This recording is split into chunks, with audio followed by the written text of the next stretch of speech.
It's said in the state of Texas that boys are born to play football. And growing up here, it means everything to the players, their communities, generation of families. Friends are all a part of school history, from the smallest schools to the largest cities. Playing high school football brought together values, teamwork, courage, respect, self-discipline, realizing the accomplishments of reaching team individual goals.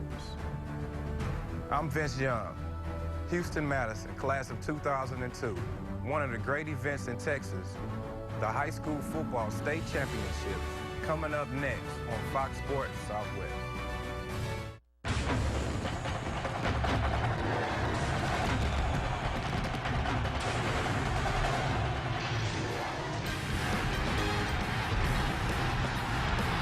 We welcome you to the UIL Class 2A Division II State High School Football Championship presented by State Farm.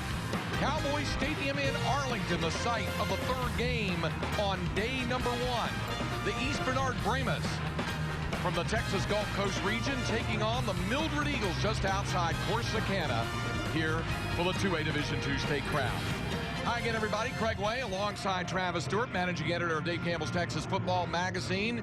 Game number 1 saw a runaway for the number 1 team in the state. Monday's Moguls winning the title there.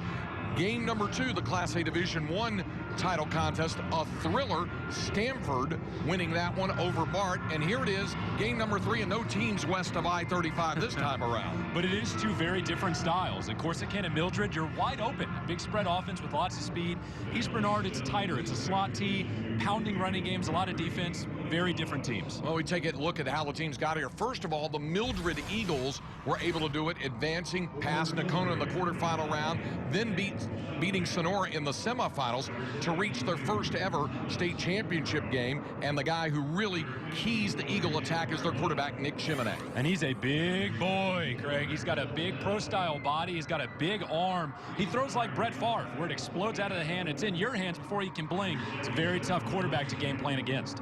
East Bernard managed to make it into the state championship round, along the way picking up perhaps the most talked about victory all season long, knocking out the number 1 ranked team of defending state champion Refugio Bobcats, and doing it in very impressive fashion. And they snowballed it in the second half on Refugio. They came out with a halftime deficit, played very well in the final 2 quarters for a win. Knocked out Elysian Fields in the semifinal round of reach here, and East Bernard attacks you with not 1, but 2 quarterbacks, Ty Slanina and Grant Oschenbeck. Oh boy, these are double trouble. Slanina's going to be the guy you see in the slot T with all the running.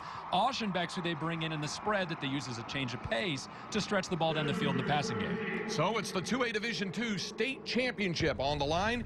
East Bernard's Brahmas against the Mildred Eagles, and the kickoff is coming up on Fox Sports Southwest.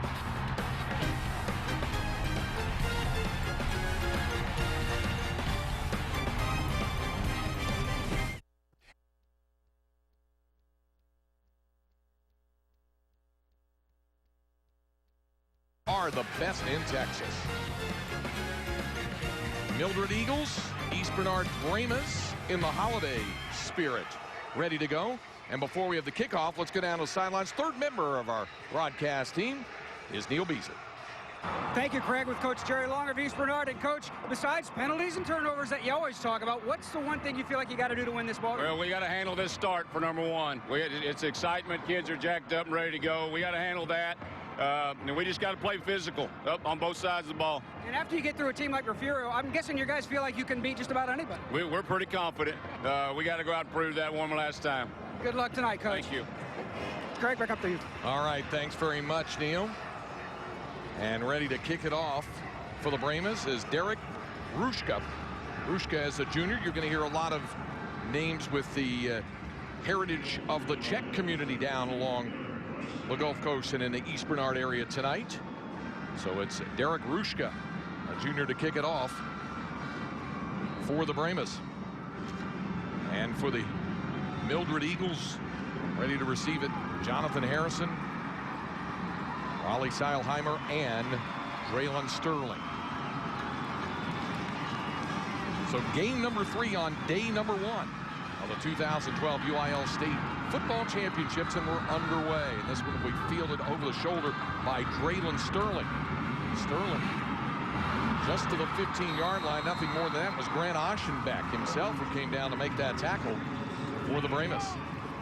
All right, so let's talk some X's and O's, Craig. And what you're going to see between these two teams now is Mildred's going to run out with a 2-by-2 spread, so 4 wide receivers, 2 on each side of the formation. What East Bernard brings to the table defensively is an older style. You call it the 4-4 split with 4 linemen and 4 linebackers. Why that's important, besides the obvious, is that means you've only got 3 defensive backs on the field, and Mildred's likely running out 4 wide receivers. Nick Shimonek will spread it out, as Travis mentioned. 2 on each side of the field, and on first down, off play action, Shimonek under pressure, escaping 1 man, not the second, and then threw the ball away, and it was incomplete. Coming back trying to make the catch was Mikey Muncy, who almost got it, and Shimonek almost was sacked a couple of times. Well, what Mildred wanted to do there was stretch the field early and test and see how East Bernard was going to play those vertical routes. They ran 2 of them, and the Brahma defense covered both of them very well. One on a double coverage, the other one on just a very well executed man-to-man. End result is an incomplete pass, and on second down and 10, it's to the ground, and trouble for Sterling. Spinning forward maybe a yard, but Jordan Darr right there. We'll take a look at our Ford starting lineup. Mentioned Shimonek, of course, the quarterback, joined by Sterling, Burnham, Seilheimer, also Muncy, and Harrison, the receivers. Along the front, Noah Pinnell, Thomas Finnemau, Jasper Marshall, Keanu Fathah, and Danny Hanna. Third down, and a long 9, and Shimonek thought about the screen, now under pressure, and throws on the run and incomplete. And a late flag comes in. He was looking for Muncy downfield. Muncy was looking for the flag, and apparently he's going to get it. Aschenbeck had the coverage for the Brahmas, but let's check the flag. That's going to be contact downfield. Muncy looked like he took a little bit of a shove from behind, and that essentially knocked him out of good position to catch that football. It is a Fort Worth chapter of 2 officials. fouls on the play. Ineligible receiver for the offense. Pass interference on the defense. Those penalties offset. Replay third down. Bill Tilley, the referee, and the crew chief of this Fort Worth-based officiating crew, letting everybody know it was offsetting penalty, so we go back to third down and 9 for Mildred. But still, look at the arm strength from Shimonek here. They get that ball out there across his body. He has got a cannon. So again, third down and 9 for Mildred. The Eagles 17. Shimonek with a glance over to the sideline for the play call. And as the play clock moves under 5, Shimonek calling out the signals. They'll need to hurry, and they cannot get the play off in time. It'll be a delay, and it'll cost Mildred 5. Delay for the offense. 5-yard penalty. Still third down. And Travis, what happened there was the look to the sidelines for the play call started a little late in the game, certainly, and I know Patrick Harville, the head coach, wasn't happy about it. And more than one coach for this entire smorgasbord of games this weekend told me the thing that's really hard to find in this stadium, believe it or not, is the scoreboard. And that play clock can elude you. I bet you the quarterback was looking around for that number and couldn't find it at some point. Third down and 14 now, back at the 12. Shimonek losing the handle on the snap, and he'll go down.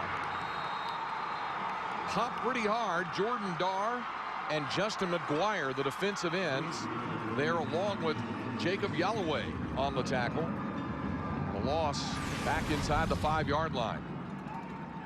And from what happens after here, this is where you take a look at the new Nick Shimonek, because a couple of years ago when he was playing as a freshman or a sophomore, this moment would have crushed him. And he said as much that he would crumble in some of those big moments if he failed. Now he's going to have a chance to make up for it. And personally, he'll have a chance here because he's going to have to punt it on fourth down, and he handles the punting duty. So Shimonek had started about 5 yards back, now retreats and has to get the quick kick away, and does. Punt, and feeling it is Slanina. And Ty Slanina inside the 20, and there'll be a horse collar penalty tacked onto the end of it. Well, we've already called Ty Slanina's and Grant Aschenbeck's names a couple of times, Travis, and they haven't even taken a snap from center yet. But they are star guys on defense. Slanina's a great corner, Aschenbeck in at the safety spot, and they were a big reason why Mildred had to punt, because they cover downfield so well. Personal foul. Horse collar tackle. On the return. Pass the distance penalty. First down. is a big spot for East Bernard now to be this close. And Coach Long told me earlier this week, hey, we want to start fast. We're good when we start fast. Everyone's good when they start fast, but East Bernard can snowball it on you in a hurry. So the horse collar takes it inside the 10, and it'll be 1st and goal for the Brahmas at the Mildred Eagle 8-yard line. First possession for East Bernard in really positive territory, a chance to capitalize. To the ground, and it's Garrett Pollock down to the 1, and Pollock to the goal line, and apparently just a bit shy of the end zone. Pollock, a junior, now they say touchdown. So the Brahmas are on the board. 1 play after the punt return and the horse collar tackle, and East Bernard strikes first. And it's just power offense. This is the slot T. They go with a misdirection first. The fullback runs off the left side, and that has the defense looking left and opens up the room for Pollock on the right. And that's really what makes the slot T so dangerous, is almost every play involves some degree of misdirection. Rushka, the junior, for the conversion.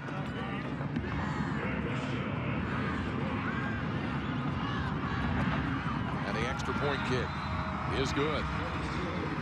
So it's 7-0 East Bernard. We're not even 2 minutes into the game. And as we take a break, here's a special message from State Farm.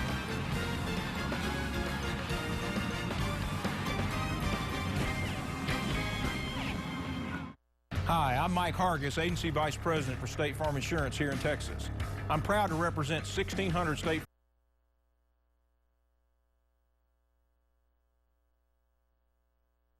Nothing. East Bernard, Garrett Pollock. That's how he pronounces his last name. In for the touchdown from 8 yards out. 1 play is all, if you want to call it a scoring drive after the punt return, but it was really the East Bernard defense that helped make that possible, pinning Mildred back inside its own 5-yard line. Eagles with the short punt, the return by Ty Slanina. Horse collar tackle added onto it, and 1 play later, Garrett Pollock is in the end zone, and it's a 7-0 lead for East Bernard. Here's the kickoff again from Rushka.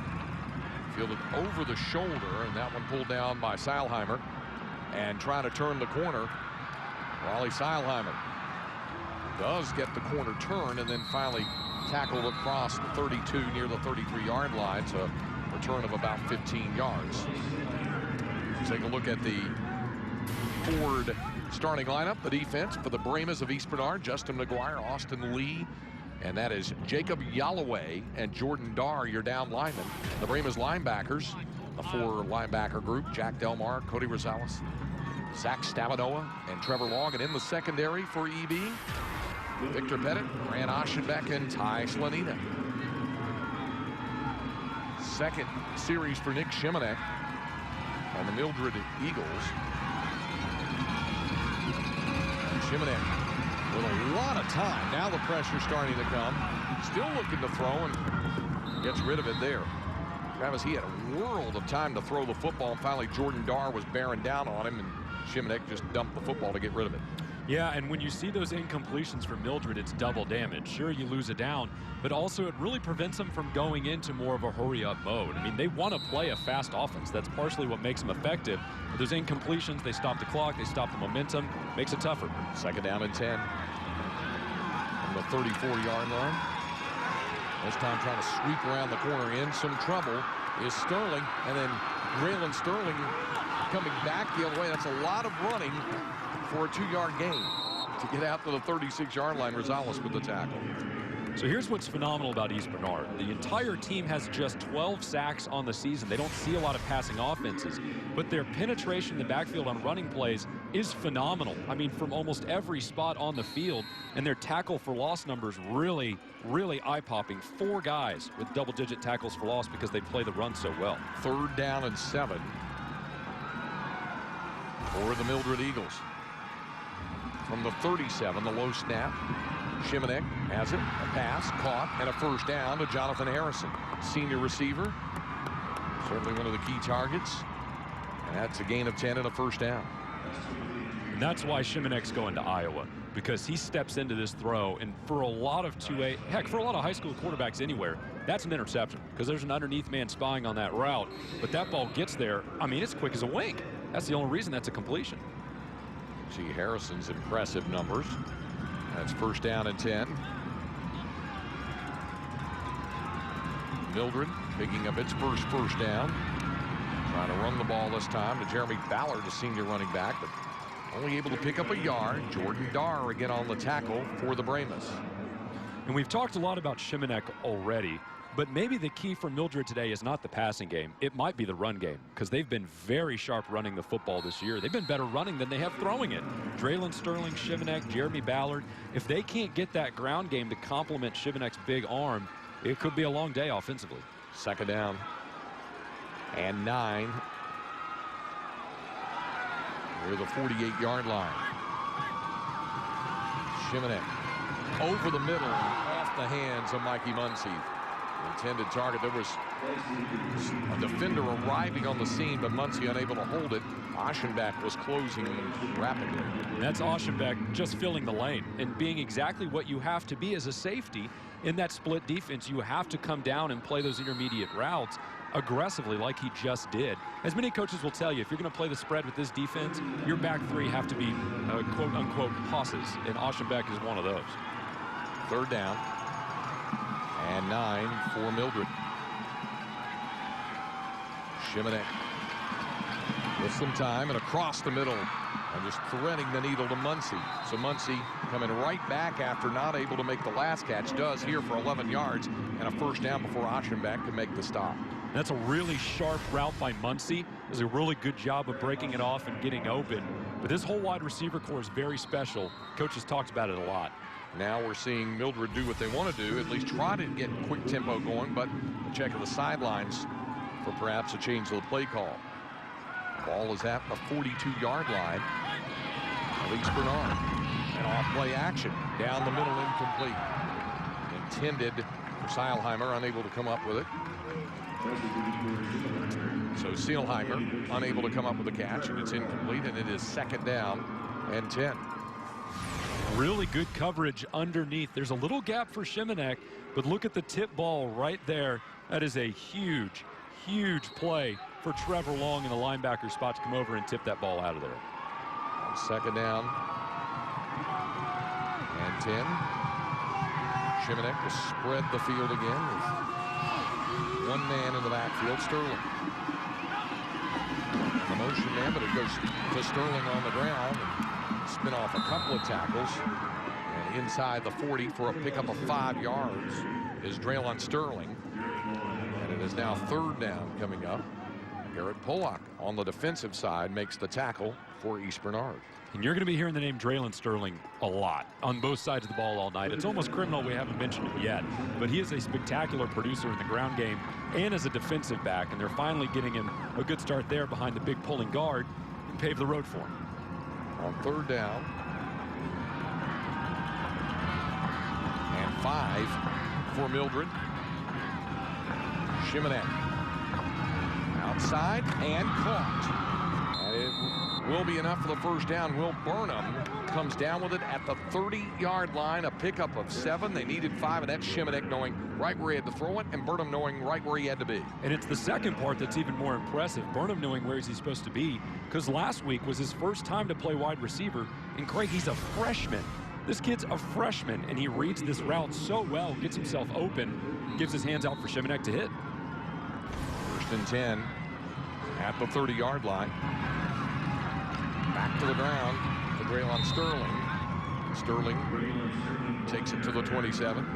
Zach Stavino with the tackle. Going back to what you were talking about the freshman, Burnham making it, and it's not unheard of, as you and I know, at the lower classification level, but to be able to contribute a lot, you know, is perhaps a little bit unusual for freshmen to be able to do it, especially this late in the season. And especially at corner, which is arguably the toughest position on the field these days. To play that as a freshman and play well, whew, he's got a bright future.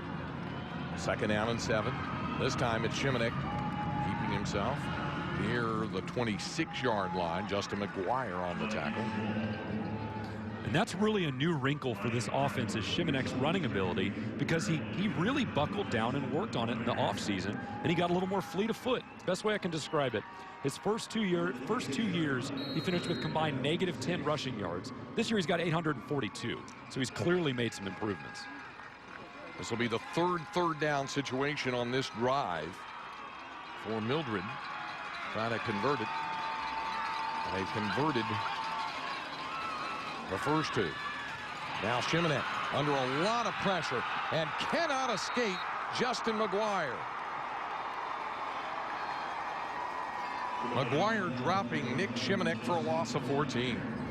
Good job by Justin McGuire staying at home and staying to cover that containment, because when all of a sudden Shimonek rolls and tries to reverse his field, when you'll see him spin over his shoulder, a lot of times the defensive end's not there anymore. But McGuire does a really great job of sticking with it and then reading him all the way to the ground. Now Mildred is showing as if it'll go for it on 4th and 18. Of course, Shimonek is the team's punter, so it's quite possible he'll go ahead and punt, but they're spreading the field as if to go for it. Now Shimonek will back up a bit more. Let's see, he'll take a look and is looking to throw it downfield, but he better hurry and make a decision, and can do it. Cody Rosales brings him down, and the ball will go over to East Bernard. Well, at first it looked like he was gonna kick it. That's what he looked like he was lining up to do. But then he thought he may have had something there, looks downfield, but what you can't see in the picture, there's nothing there. I mean, East Bernard was all over it. There's not a receiver to throw to, and I mean, every quarterback here is thinking, just put it up and give myself a chance, but there's no maroon jerseys out there to find. It's a loss of 5 yards, and East Bernard with a second opportunity here inside of 5 minutes to go in the first quarter, and the Brahmas with a 7-0 lead. Now Ty Slanina will be at quarterback for EB out of the slot T formation, and he'll keep it. Slanina turning the corner and steps out of bounds to the 49-yard line for a gain of 5 yards, forced out of bounds by Will Burnham. Take a look at the Ford starting lineup on offense. Cedric Perkins, Joe Richardson, Garrett Pollock, who scored the touchdown, Trevor Long, and Nathan Lavinka, the tight end, Colin Dusek, Austin Lee, Miles Music, Matt Gideon, and Ethan Russell, the offensive front. 2nd down and 5 for the Brahmas from the EB 49. And he will hand it off, lowering the shoulders to move straight ahead. Good running, and a first down picked up. Nick Micha, 15 yards for Micha, the junior, and a first down. Here's the Mildred Eagle defensive front, our Ford starting lineup. Joe Carrizales, Thomas Finimo, Taylor Barlow, and Nick Stone. Finigmo there on that defensive front. Mikey Muncie, Devin O'Sullivan, and Jonathan Harrison, the linebackers. And in the secondary, Will Burnham, Draylon Sterling, Raleigh Seelheimer, and Jeremy Ballard. First down and 10, the ball at the Eagle 35-yard line. And Slanina back the other way. Breaking tackles. Forget about this one. Ty Slanina, 35 yards. He's a little bit of magic, isn't he? When he gets that step, he's just gone. The son of a former All-American at the University of Houston, his mom was. He's just got incredible speed. And part of what makes the slot T special, Craig, is the defense usually comes way up to play it, because you know it's almost always going to end up in a run. So if you can hit the second level, if you can get your one big block, there's usually nothing but green.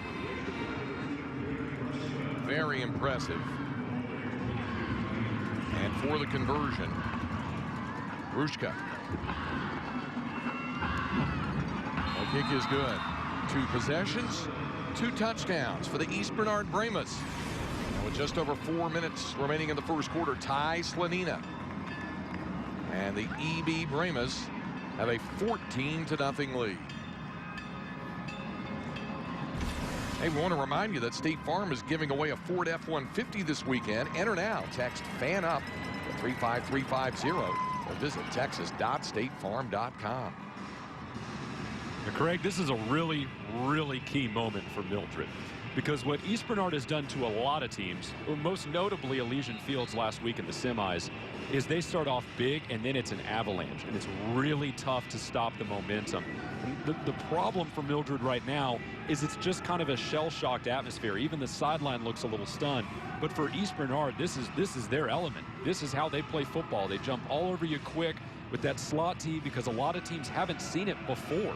And really the slot tee, the offense itself, is kind of a closely guarded secret amongst slot tee coaches. So sometimes you get out there and it's a total mystery on what you're doing with it. It's a big moment for Mildred. You talked about Ty Slanina and his mom being outstanding track athlete. He was something else. And daughter George Harris, the former legendary coach at both Refugio and Gregory Portland. Now Rushka to kick it off for the Brahmas. Inside the 10, returning it is Draylon Sterling. Sterling across the 30-yard line. So Mildred try to get going again, but it's been a difficult start for the senior quarterback, Nick Shimanek, under a lot of pressure here early, Travis. Well, it's because East Bernard's had 8 guys in the box almost the whole way, and they're playing downhill and aggressive. And a lot of these guys are young, like Zach Stavanoa, the middle linebacker. He's just a sophomore, but they're playing the passing game so well. And what's really made it a success is the downfield coverage by Oschenbeck, by Slanina and Pettit. I mean, we're talking blanket stuff. There's not even room to breathe out there right now. On first down from the 31-yard line, Sterling running right into a stone wall and being driven back. Zach Stavanoa, Cody Rosales stuffing the run, and it will be negative yardage inside the 30. Bring up second down and long. Look at the trouble there. Well, Zach Stavanoa at 5'11", 205 as a sophomore has a bright future, and he may end up being a college kid. With his ability, he reads the run very well. He's a tough tackler. He sticks his nose in there. But most importantly, he's still got room to grow as just a sophomore. Can't hit that enough. Loss of 3 yards back to the 28-yard line. Brings up second down and 13 for Mildred. And Shimanek look to throw. Over the middle. Caught with the ball, then comes out incomplete. In and out of the hands of Jeremy Ballard, unable to hold on to it, and popped hard by, you just mentioned his name, Zach Stavanoa. He's been busy already. But let's talk about that Mildred wide receiver core real quick, even though that one fell incomplete. A lot of these guys, actually all 4 starting wide receivers, had not played wide receiver last year. They graduated all their big name talents. They had to move these guys into that position. For the most part, they've produced. It's been a tough start so far, but no way these 4 kids aren't heard from eventually as this game goes on. Third down and 13 for Mildred. Shimanek. Off play action. Pressure coming again from McGuire. Escapes him, but the heat's still on, and it's incomplete. Justin McGuire has been all around Nick Shimanek here in the first quarter, and it's fourth down. Also, Jacob Yalloway in with the pressure. And again, there's just nowhere to go with the ball downfield. And you got to feel a little bit for Shimanek, who's buying time and who's getting out and moving around. But that defensive line with Jordan Darr and Austin Lee and all those guys bearing down on him, there's just not a whole lot you can do to get rid of that ball right now. Fourth down and 13. And while it does look as though Mildred will go for it, Shimanek will now retreat into punting formation to kick, and Ty Slanina awaits the punt. Kick is away very high. Slanina calling for the fair catch, and then was popped. Surprised we're not seeing a flag there. Back judge then saying it was some incidental contact. No flag coming down. The punt traveled 37 yards, but it's going to be good field position for East Bernard from the 35-yard line here. Let's go down to the sidelines and check in with Neil Beasley. Hey, thanks, guys. Yeah, every year East Bernard has a motto. This year, their motto is Brahma family all in, and you can tell they are all in. Every one of these guys playing both ways, not just playing, but you can tell they're all in on offense and defense, and you know what? Even the crowd's all in. Well, East Bernard pretty excited about what's going on so far. And on first down, back to the ground, and it's Jock Richardson Richardson across the 40 and picks up 5. Thomas Benigno on the tackle. Taylor Barlow there as well. And really, this defensive line for Mildred has been, fair to say, a work in progress. A lot of these guys like Nick Stone and Joe Carrizales weren't even supposed to be starters or rotation guys when the season began, but injuries forced them in the lineup early on, and it's really made this defensive line deep and talented. Second down, 5 for East Bernard. Out of the slot team, it is Richardson again. Couple more, maybe 3 more yards to bring up third down and short for the Brahmas. Nick Stone on the tackle along with Jeremy Ballard for Mildred. That's an impressive play by Jeremy Ballard because A, he's the guy that has to make the play to keep that one from going the distance. But also, this is a guy that's got 11 interceptions on the season. I mean, he's a guy that's really supposed to be playing downfield, playing against the pass. So to see your corner come up and stick his nose in there and get a dirty tackle, that's what you need. Dirty not in play, but just hard work, getting the jersey dirty. Third down And 2 now off the left side. Enough for the first down and then some by Garrett Pollock. Driving forward, and the offensive line helping him up. And Pollock picks up 6 yards, a move of the chains for East Bernard. Take a look at the offensive line here, just plowing people over a huge hole on the left side. Only a defensive back stepping up can stop it. And one look we haven't seen yet, Craig, is the wrinkle from East Bernard. It's the spread. They just put it in this year when Oschenbeck's in at quarterback. We haven't seen it yet. And sure enough, how about that? Now they bring it out. Yeah, you say it here, and it happens out there. Here it is. Oschenbeck under center.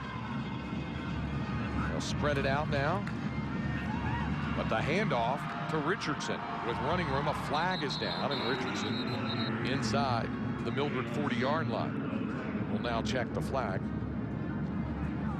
It's a chop block. Yep. Now we'll move them back. You see our referee there, and the officials from this Fort Worth chapter, by the way, wanted to put out a let folks know about this. We wanted to point it out, are dedicating their efforts tonight to the memory of Mark Weathers, 32 years Chop block unofficial. For the offense, 15-yard penalty, previous spot, replay, first down. In fact, Mark worked the 2007 Class A Division I state championship and recently passed away.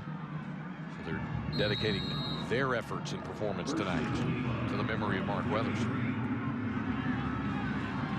First and 25 after that 15-yard walk-off. The flag, the only thing that stopped East Bernard here early.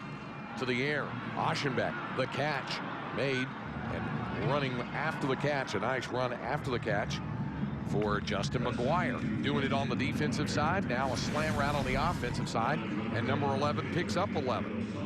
And what they did to get him open is they ran Slanina deep. And that was something Coach Long talked about a lot, is when they go into that spread look, they want to bring Slanina in motion like a jet sweep to get the defense moving, or send him deep where they have to respect the speed outside.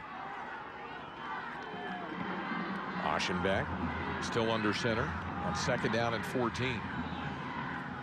And Slanina, one of the receivers out there, but it goes to the left side and incomplete off the hands of Trevor Long. Trevor, of course, son of the head coach, Jerry Long, unable to hold up that. Now comes up with third down. He had a big catch to turn around that game we talked about when they knocked off Refugio in the quarterfinals. What a remarkable performance that was by East Bernard that day, because they were down at halftime to Refugio, the #1 team in 2A. When you're down at halftime to that team, you normally roll over, but not them and not that day. They were down 10, came out in the second half.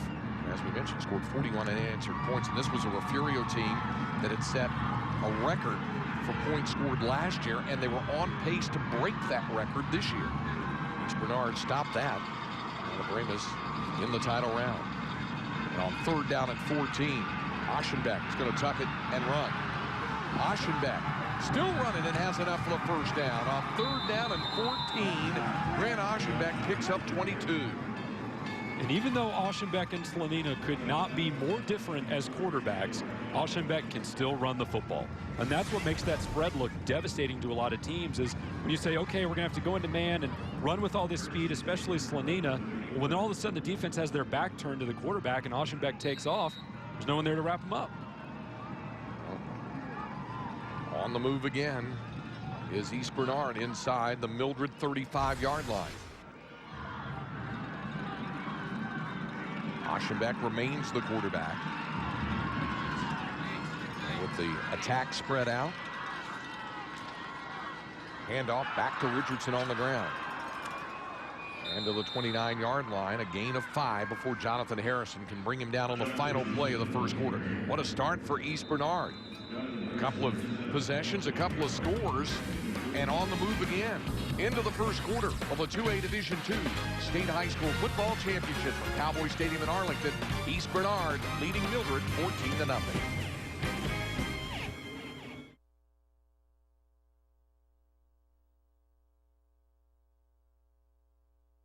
The 2A Division II State Football Championship, East Bernard with a 14-0 lead as they lead the Mildred Eagles. And you can see what the Brahmas have done in their last 5 matchups.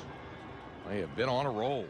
Jerry Long's ball club, and now they'll face 2nd down and 5 at the Mildred 29. And downfield McGuire with the throw, and it's intercepted. Perhaps the spark that Mildred needs. A big pick coming in from Draylon Sterling to turn it back over to the Eagles. That is a pretty impressive interception because it's actually coming right at the wide receiver, and Sterling just honey dips him. Just goes right over the top and snags it away. That's what's made him an all-state guy year in and year out. Now his 5th interception on the year, but he's got those kind of ball skills. He's also got almost 130 tackles on the season. He is a rare talent. He is an all-stater this year and an all-stater last year at more than one spot. You don't see many like him. So the interception gives it back to Mildred. The Eagles will try to get it going here on offense. And it's Sterling, the man who had the interception, but can't get it going there as Rosales has had his number, drops him for a 2-yard loss. And really the 2 inside guys on the defense, the 2 inside linebackers for East Bernard, are the keys to the engine. It's Stavinoa and Cody Rosales, both over 160 total tackles on the year. Phenomenal numbers. Their whole linebacker core is great, but those 2 are special. 2nd down. And threading the needle goes to Will Burnham. What a pass by Nick Shimanek for 12 yards. Are we sure Will Burnham's a freshman? Because that was a perfectly timed in route. He's supposed to break it right when the other wide receiver comes underneath him. And I mean, you can't do it any better than he just did. And he gets open against a couple of really good defensive backs. That freshman's got a head on his shoulders. He's going to be a player. 3rd down and 1 for Shimanek and the Eagles. Now pressure coming, and Shimanek will go down on 3rd and 1. Shimanek is dropped for a 6-yard loss. McGuire and Yalloway in on the tackle for East Bernard. That should tell you how deep this defensive line for Bernard is, because Dar and Lee are really their 2 top guys, and we've been spending the whole time talking about Yalloway, McGuire, and the other guys along the defensive line, because those have been the guys that are producing. So far, Mildred's done a good job taking the stars out of the game, so now the other guys have stepped up. 4th down and 7. Shimanek retreating. And here comes the pressure. Now Shimanek does manage to get the kick off.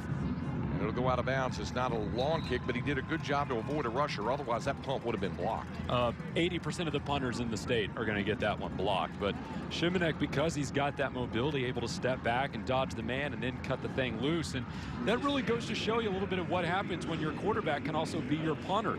Because when he actually brought it back down, the first thing he looked to do was throw the football. There wasn't anyone there, and he ended up getting rid of it. But a lot of times, if you just have a straight punter, that's either a tackle for a loss or a block or more or less disaster. He did a good job, Travis, just to get off a 26-yard kick. He sure did. That's the best 26-yard kick in the history of Corsicana Mildred. So 1st down and 10. Excellent field position again for East Bernard. And Slanina back in at quarterback as once more East Bernard returns to the slot tee. Hurdling one tackle with Cedric Perkins. Junior running back and turn in the corner. Perkins. Forget about this one. Touchdown of 47 yards for the junior running back, Cedric Perkins. Tell you what, Mildred actually had this one pretty well defensed. They were there. You just have to ring this one up as Perkins' ability. He's able to break a tackle or two and then get there. See, Mildred's all over him. That's one arm tackle. He's going to break another one there. Just pushes his way out of it, and then he's got the sideline. It's not very often you see a guy that can just run through 3 tackles, all either at or behind the line of scrimmage. And he's their second leading rusher. For the conversion, Rushka. Out of the hold of Tyler Shulock, and the extra point is good. So the Brahmas turn over the football, get the ball back, and one big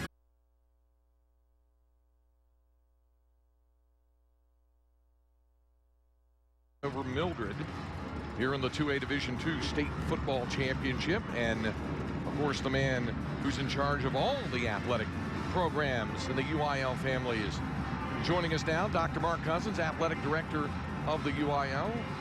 Good to have you with us again. It was nice to be able to steal a few minutes from you because I know how busy you are right now. Yeah, no doubt about it. But this is the end of the first of 3 days of good football, and already seeing a pretty good game here. East Bernard certainly rolling early, but just a great opportunity for us to be involved and have a chance to see these kids play. Derek Rushka to kick it off for the Brahmas. And this one fielded around the 17-yard side, in trouble, and down he goes. Mark, one thing we've talked about is what an undertaking this is. But I know this was a long time in coming to get this to the point where you'd have all the state championship football games at one site. It's been years in the planning and that sort of thing, but I know everybody couldn't be more pleased with how it's carried off so far. Yeah, that's one of the things we talked about with our school superintendents and coaches when we kind of put this concept together. You know, we've been doing it with Conference 5A for a number of years, and then we slowly but surely moved more and more of the games together, and then for the last 2 years to have the opportunity with the Division I game the week before, and then with these 9 games over 3 days, just what a great showcase of high school football. Eagles operating from their own 20-yard line. And outside, Raylan Sterling trying to turn the corner and forced out of bounds. It's going to be a loss of a yard. And again, great lateral pursuit. And Mark, what do you think the odds are? I don't want to mean you to forecast here, but what do you think the odds are this event moves around some of the other big locations throughout Texas in the coming years? Well, I mean, certainly that's something we're going to continue to look at. I mean, we've talked for a number of years that the key things you got to have, there's really 3 key things you've got to have. Number one is the ability to control the climate. Certainly we have that opportunity here and in a couple of other stadiums in Texas. Certainly the number of locker rooms is a key factor. Also, the surface of the field is also something that's got to come into play there. There's a short pass there, and coming over to make the grab. It's a 6-yard gain for Raylan Sterling. Well, and that was one thing I remember, Mark, we were talking about during the summer during coaching school, is that you were asked about that. You said it's difficult. It needs to be a field turf surface because a natural grass surface couldn't take 9 games in 3 days. Yeah, we even saw some of that when we played at Reliant a number of years ago when we just played 2 games there, and certainly for that second game that was a concern. So yeah, obviously when you're playing this number of games and in the future potentially we might be playing more than 9 on this weekend. So I mean, certainly having an artificial turf surface and the ability to keep the climate controlled are 2 of the key factors that we've got to have in order to keep this the way it is right now. I'm glad you brought up that other point. Here's a pass outside on 3rd down, and that's enough for the first down out to Will Burnham. That'll move the chains and a first down for Mildred. Let's talk about that, the future and reclassification and realignment and the big news coming down this fall. Well, there's a couple of things coming down. Number one, when it comes to the 3A conference and 2A, but it's really going to have an impact on football. We're putting the 4th team into the playoffs, or at least it was voted for that to occur. We're still waiting to see if the Commissioner of Education signs off on that, and we'll send that over to him in January. But with that 4th team going into the playoffs in Conference 3A, it is going to move that Division I 3A game to the second weekend. So we're going to have 10 championship games on this weekend the next year if the Commissioner signs off on it. So it'll be an interesting undertaking to see how we get that 10th game into the schedule. Well, I was going to ask you about that. Jeremy Ballard on a nice first down run of 10 yards to move of the chains here. Is there the possibility this near the holiday season that you might move to a 4th day with more than 1 game on 4 days, or how do you make it, or do you do 4 games in 1 day? Well, that's going to be the thing we're going to have to sit down. It's a really tough turnaround for the schools and for us to get the program ready and those kind of things to turn around from a Friday or a Saturday semifinal to a Wednesday championship game. So I think the concept we're kind of looking at right now and studying is the potential to play 4 games on this first day on Thursday. Certainly that'll have somebody playing pretty early in the morning, but I think most of these guys, if you ask them, they'll play whatever time they want to play. When it comes to a state championship, they'll show up whenever and wherever you ask them to. give them a chance, and they'll do it. Quick tempo offense going from Mildred now. Their most significant drive here, 40-yard game, mixing the pass and run, Travis. All right, Mark, one more question for me I got to ask. So if the 3AD1 game does join the rest of them as a 9 or 10 game slate in that case, six-man, that's going to give them an opportunity to shine. They'll have their own weekend to really celebrate their 2 title games. That's got to give them a great opportunity. There's no doubt about that. I mean, that's one of the great things about that previous weekend. I mean, we spend the Friday night here in Arlington with the Division I game. Then we low up. By the defense. 5-yard penalty. Still first down. Another break for Mildred there. Yeah, then we load up and drive out for the 6-man championship games in Abilene. And man, what a great opportunity that is to have a chance to watch those 6-man teams compete for a state championship as well. So certainly that will give them some opportunities to have that weekend to themselves, to let them decide how they want to deal with that. We've even had a couple of conversations with them about whether or not they might think about trying to play a 6-man game here in this stadium. So that's something that we'll continue to talk to our 6-man coaches about. They love it out there in Abilene right now, and especially with the way those schools are spread out across the state, mostly toward West Texas. It's a great fit for them right now, and they do a great job at Abilene ISD hosting that for us. Why do I get the feeling Bruce Hardy and Jerry Jones and all the people connected with the Cowboys and Cowboys Stadium would be all about a 6-man game coming too? They'd have about any kind of event in here. I think so. Dr. Mark Cousins, athletic director of the UIL, joining us. The other big hot button topic was the conversation about a Conference 6A this fall, and that was quite the topic as well. We'll watch Mildred here on first down or second down as they spread the field on 2nd down and 5, and Shimanek under pressure, escaping one man and then having to get rid of the football. Well, yeah, I mean, that's the Conference 6A thing has been discussed for a long time, and we are gonna look at that 6 conference alignment for the next alignment period for the 14-16 alignment, but it's not going to be what a lot of people think it is. I mean, as you can see with the way we have divisions right now in football, we already have 6 conferences. We already have 6 conferences in basketball with Conference A split into Division I, Division II. This year, we're actually going to have 6 conferences in track and field. So, I mean, it's just going to be a recognition in those activities where we have enough to fit 6 conferences. We're actually going to call it 6 conferences, and then obviously we'll have to add some in academics and some of the other golf and tennis to make that fit. So I mean, in a lot of ways, unless you are a Conference A school, you're really not going to see a lot of change with that 6A designation. 3rd down and 5. Shimanek escaping tacklers, and he'll take it for a first down. Mark, it's always great to see you. We appreciate you stopping by. I know you're running around all the stadium, and I hope we'll see you again this weekend, but try to enjoy it a little bit, too, as much as you're working. I'm giving it a shot. All right. Dr. Mark Cousins, the athletic director of the UIL. It is a first down for Mildred, and the Eagles moving the football. East Bernard. And we have a timeout first time out of the half by East Bernard. So 6:47 to go in the first half here at Cowboys Stadium in Arlington. And it is Mildred trailing 21-0, but on the move here at Cowboys Stadium.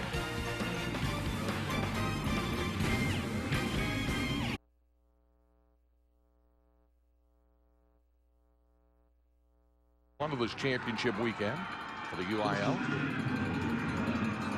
1st and 10 from the 35-yard line. Shimanek got some time, but now the pressure's coming, and down he goes. Austin Lee, big defensive tackle in on the sack, and a loss of 11.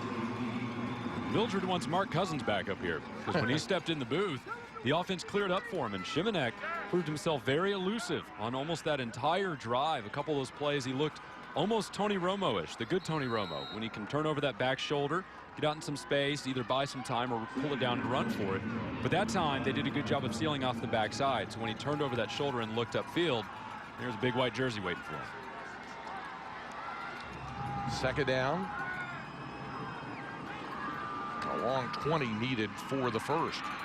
Quick pass, but it won't get much. Seelheimer wrapped up right after the catch.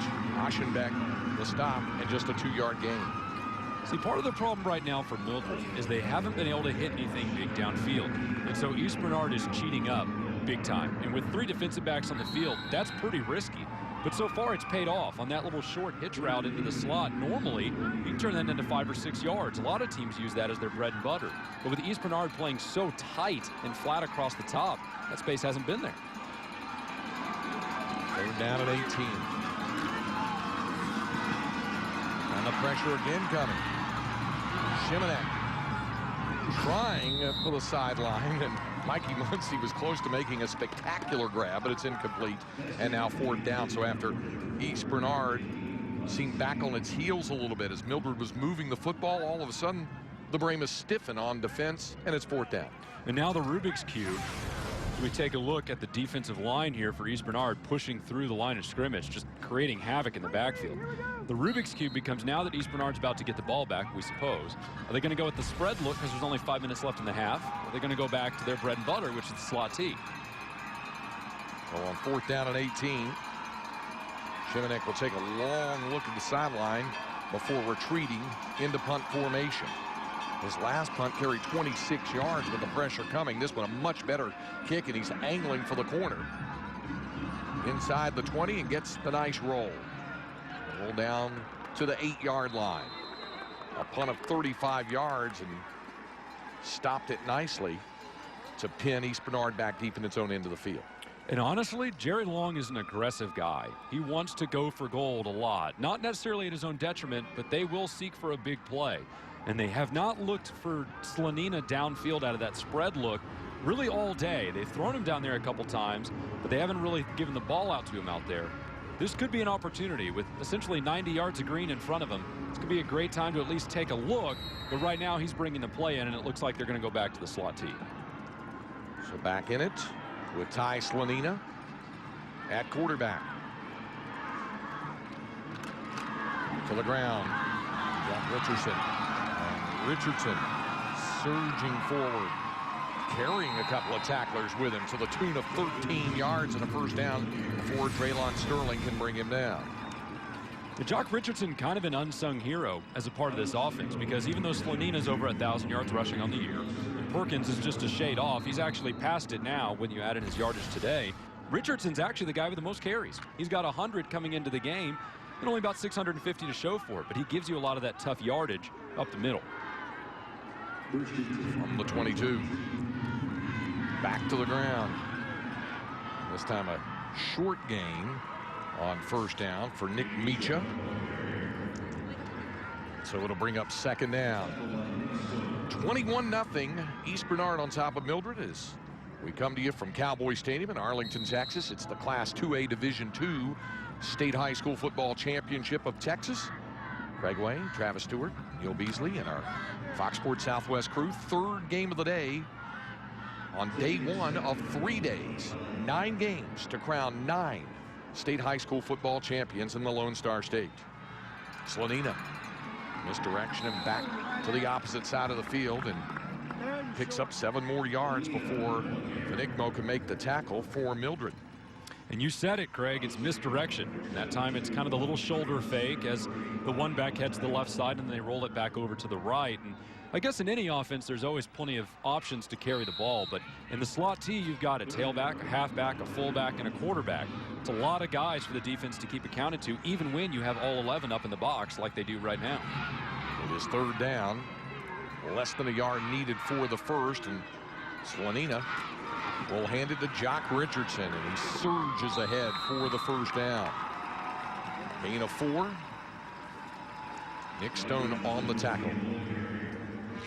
Well, this is the first appearance in the state championship round for Mildred, but not for East Bernard, and a member of the Brahmas only state championship team is down on the sidelines with our Neil Beasley. That's right, Nick Micha, you just mentioned him. Well, his uncle is here, Brian Micha, on that 77 team, beat Seagraves. That was in Brownwood, right? You beat him? Tell me about that one. 27-10, down going into the 4th quarter. Came back and scored 2 touchdowns, beat him 27-10. Great game. So you didn't have it quite as easy as East Bernard's having it today. So far. Let's hope it stays that way. Let's hope it stays that way. And I know East Bernard seems like it's just a very, very tight community. A lot of guys that were on that 77 team and the 82 team, I guess, that lost in the finals, still here in town, and having some kids playing here too. Yeah, I think the theme for the team this year is the EB family. We're all in, and the community's like that. And there's a lot of kids that, I mean, people that graduate from there that come back, and their kids go to school there, and we've got 3 kids that are playing that played on those teams that have kids playing today. So it's like that, and it's tight knit, and we like it that way. So there's going to be some guys, if the score stands up that are wearing some rings that used to be just you guys could wear. It's been 35 years, and we had a guy, Jason Levinka, his son plays, did an interview for a station in Houston the other week, and it's time to pass the torch for the 77 guys. We need somebody else to win it. We'll pass it on to them. Well, they still got some work to do, guys, but they're up right now, and it's looking good. Thanks so much, Brian. All right, thank you. I appreciate it. And the only state championship won by East Bernard. Back then it was Class A because it only went up to Class 4A. It was Class B through 4A, and that moved up beginning in 1980.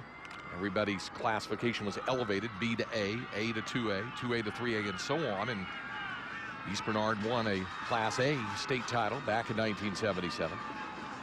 Second down and 6. Slanina tossing it outside, and the catch made.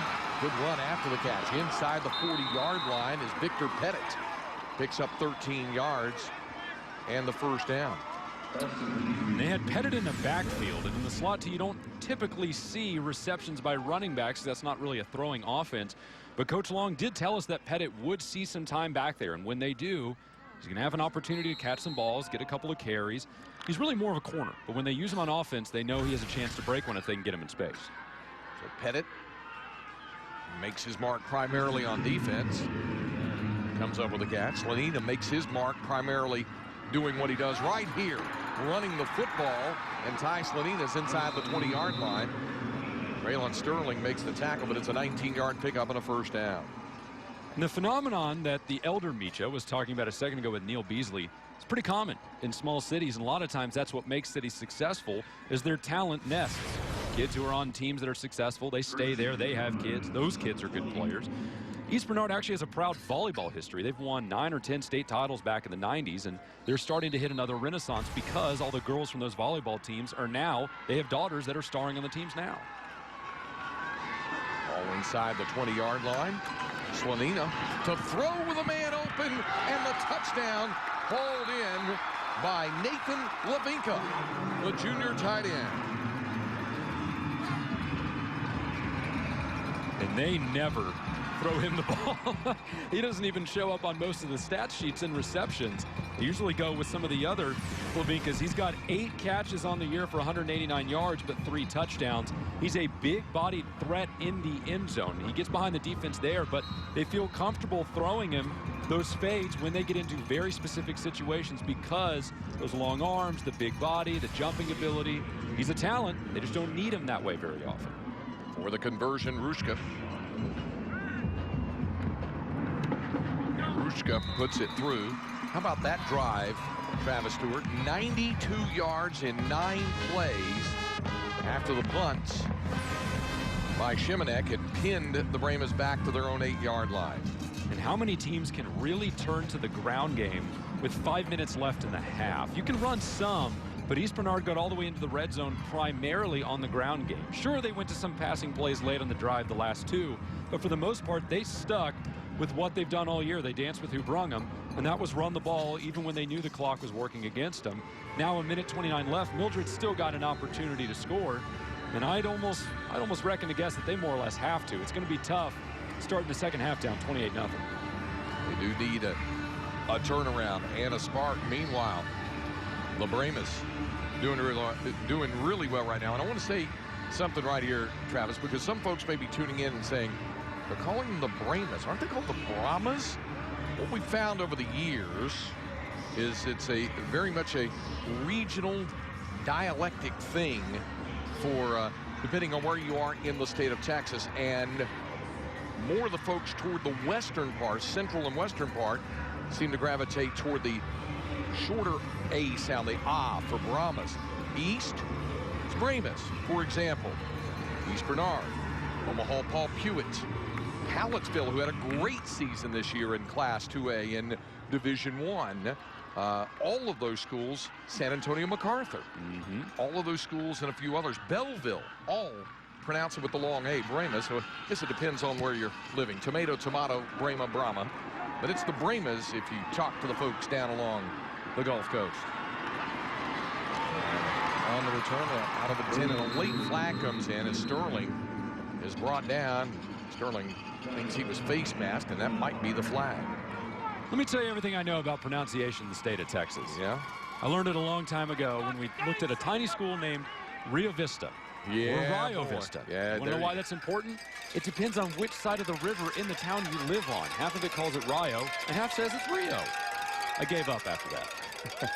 I will never forget calling that high school a few years ago. During the return, personal foul, face mask, 15 yards added to the end of the run, first down. I say a few years ago. It was more than a few years ago. Calling in and visiting with the folks down there, and I was calling for the same reason. And the principal's on the phone, and he said, "Oh, yeah, it's Rio Vista." And then I hear the school secretary in the background yelling at him, "No, it's not. It's Rio." He goes, "Okay, I'm kind of new here." To the ground, Braylon Sterling. And a gain of 7. Well, that's part of what makes Texas unique. And for that matter, what we're talking about, Texas high school football is a lot of what makes the Lone Star State unique. 9 state champions to be crowned on this weekend here in this venue. There were 3 crowned last weekend. Congratulations to the Stephenville Yellow Jackets, winning the 3A Division I state title here last Friday night. And of course, the 2 6-man state champions, Throckmorton and Richland Springs, winning the titles in Abilene. Sterling in a world of trouble and dragged down from behind. Trevor Long, the first man to reach him, the coach's kid, coming in on the stop.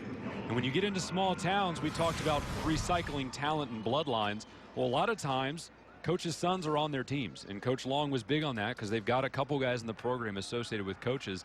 They say those kids are the most important, not always the most talented, a lot of times they're the most important because you know what you're getting from them. You know that they know what coaching and running a football program is like because they live it day in and day out in their living rooms, in their kitchens, in their bedrooms. Well, at this point, Mildred's decided it's had enough for the first half, and they'll let the clock run out, and that's going to do it. Eagles will try to regroup, figure out something for the second half. For Jerry Long's ball club, it's a matter of maintaining what you got, trying to add on some more. 24 minutes remaining to claim the school's first state football championship in 35 years. So halftime here at Cowboys Stadium in Arlington, and the Brahmas of East Bernard leading the Mildred Eagles 28-0. Let's go down to the field, and Neil Beasley with East Bernard head coach Jerry Long. All right, thank you so much, Craig. Coach, is it really, you're making it look this easy? Kids are playing really well. These guys can score real fast, though. We got to go in and hydrate up and come back and give that same kind of effort. Now, you're not going to throw any chairs at your halftime speech, so what do you say when you're We just get them in there, let them calm down a little bit, and emphasize that it's state championship. We got to come out and play a whole nother half. Awesome. Good luck second half, Coach. Appreciate it. Craig, back up to you. All right, thanks very much, Neil. 28-0, Jerry Long's team leading. And from young to advanced age, they're all looking for a state title if they root for the Brahmas. As we take you to break, a special message from your Texas Ford dealers. Giant effort in the second half to overcome a 28-0 halftime deficit with East Bernard in front comfortably right now. Explosive plays on offense, consistent ground attack. Ty Slanina leading the charge for the Brahmas. And then, of course, on defense, limiting, as you pointed out, Travis Stewart, an explosive Mildred attack from being able to get anything consistent underway. And when I talked to Coach Long earlier in the week about their defense, interestingly, he talked first about their offense, which controls the clock so well and runs the ball so well. Well, they're going to get a chance to show that side of the defense to turn the phrase because they start with the ball now. If they can piece together a big 10 or 9 play drive over 80 yards, which is really not their forte. They've been snapping off big plays more often than not. But if they can get one of those long clock-killing drives, that's going to deflate a little bit of the energy that Mildred builds up at halftime, a little bit of that momentum that the coaches generate with those halftime talks. Well, let's go down to the Mildred Eagles sideline to our Neil Beasley.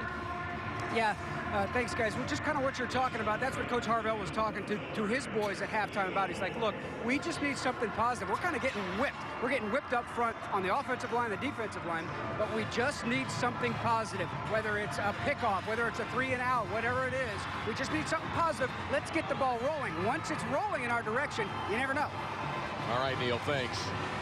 The Eagles hope to come out of the gates much quicker here in the second half. They received the opening kickoff, got pinned back deep in their own end of the field, punted Slonina had a nice punt return. There was a 15-yard horse collar penalty tacked on, went down to the 8-yard line, and on the first play after that, boom, touchdown run for Garrett Pollock, and the Brahmas haven't looked back.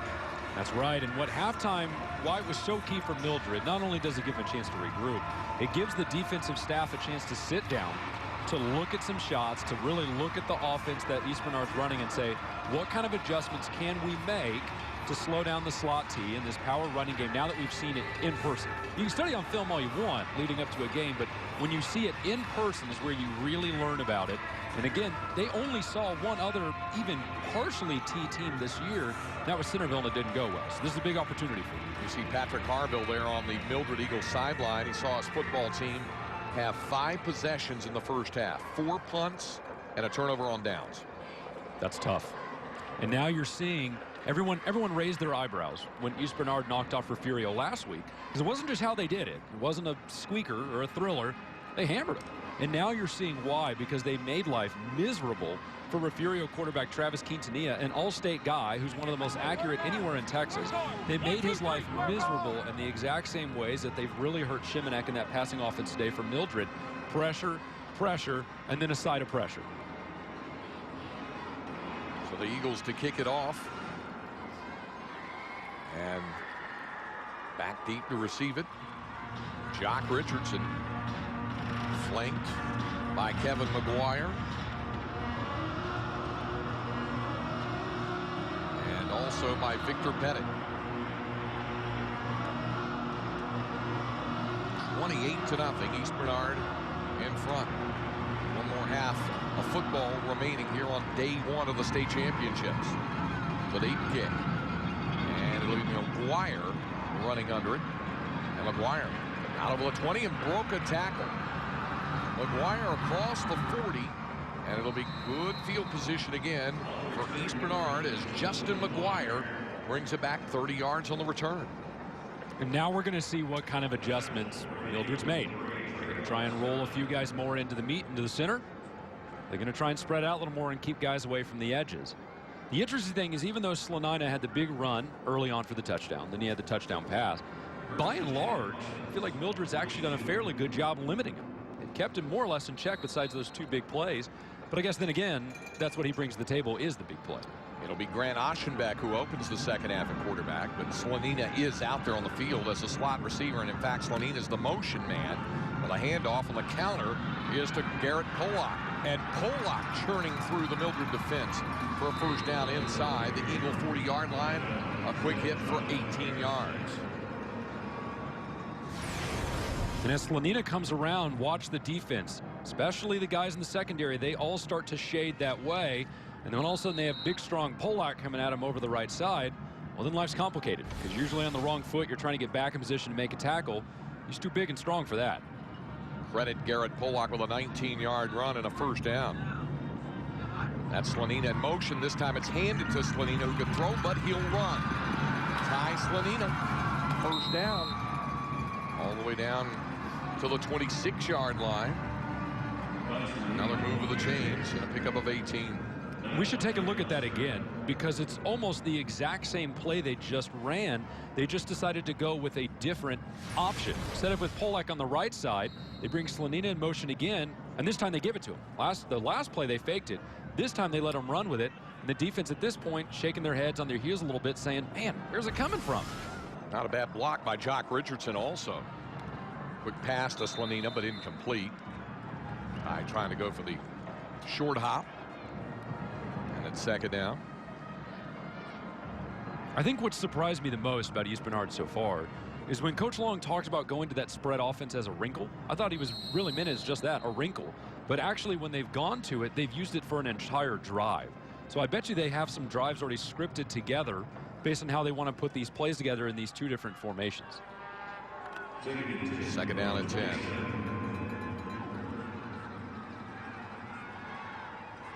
Inside the 27-yard line, Oschenbeck with a quick pass outside and caught inside the 25 and down to the 23-yard line. Trevor Long. Jeremy Ballard the stop for Mildred. And Jeremy Ballard's a name we haven't gotten to call much today because East Bernard's been running the ball so much.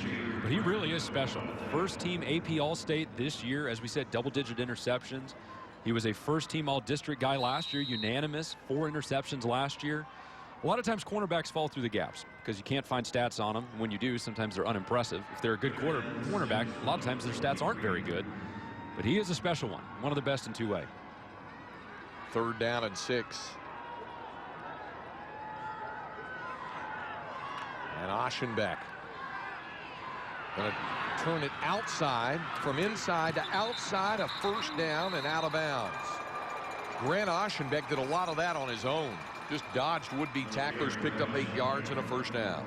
Well, if you want to take a look at the future for the Brahmas, that's probably him, because Slanina's obviously a senior, but Aschenbeck's a junior, and he's a move-in from Belleville a couple years ago, the superintendent's son, and now part of a junior class that's very, very special. As you watch him on this run along the sideline, a very special junior class that's only lost 3 times in their last 5 years, undefeated in 7th, 8th grade, and JV. Richardson is the running back behind Slanina, who now checks back in at quarterback in that slot T set. And it's Jock Richardson. Tough man to bring down, but the Eagles do so there. 4-yard pickup. Nick Stone, the first Mildred tackler to hit Jock Richardson. Nick Stone hitting Jock Richardson, and it is 2nd down. And actually, I misspoke. They've only lost twice in the last 5 years as a group, that junior class. And you know that Aschenbeck, more than likely, is going to step in as the full-time quarterback under center next year. He's got the wheels. He's got the arm. It's a good fit for it. Certainly getting the experience as well now, alternating with Slanina. This time, turning the corner is Cedric Perkins, looking for a second touchdown of the night. Still on the move, and then the ball taken away by Draylon Sterling. Now, what did they rule? Was it a takeaway, or was the ball carrier down? They're Sterling is down. Yeah, and Sterling is hobbling off the field. That's a double whammy. Something on the left leg, either a knee or an ankle. But to lose the opportunity to force the turnover and to have your best overall player, especially your best defensive player, come up lame like that, that's going to be a problem. And I don't know. That's a pretty close call. You can't really tell as the ball carrier falls over the defender's body. It's pretty close. You'd have to listen for the whistle. Oh boy, I think that's a fumble. I think that one got plucked out before he was down. It'll be 1st and goal at the 1. And the official's going to stop play. They can't replay it, in case you're wondering. That's not the reason for it. We had a timeout called instead. Timeout. Mildred. That's our first of the half. So the Eagles take a timeout. And if nothing else, it is giving Patrick Harville a chance to vent right now, because he's pretty frustrated. He thought, as you thought as well, Travis, that it was pulled out by Draylon Sterling. They thought they had a fumble pulled out. Well, if you're Harville right now, I mean, you're at the height of your frustration, because you spent the entire halftime preaching about how you really need one good bounce, one positive moment, as you look again at the play that may have been a fumble as Sterling comes in, and yeah, he clearly takes it away. Well, the question is, when did the whistle blow? That's what we don't have the benefit of knowing. Did they blow the whistle? And that's what the officials are saying, that the forward progress was stopped. And let's listen for it, see if you can hear it here.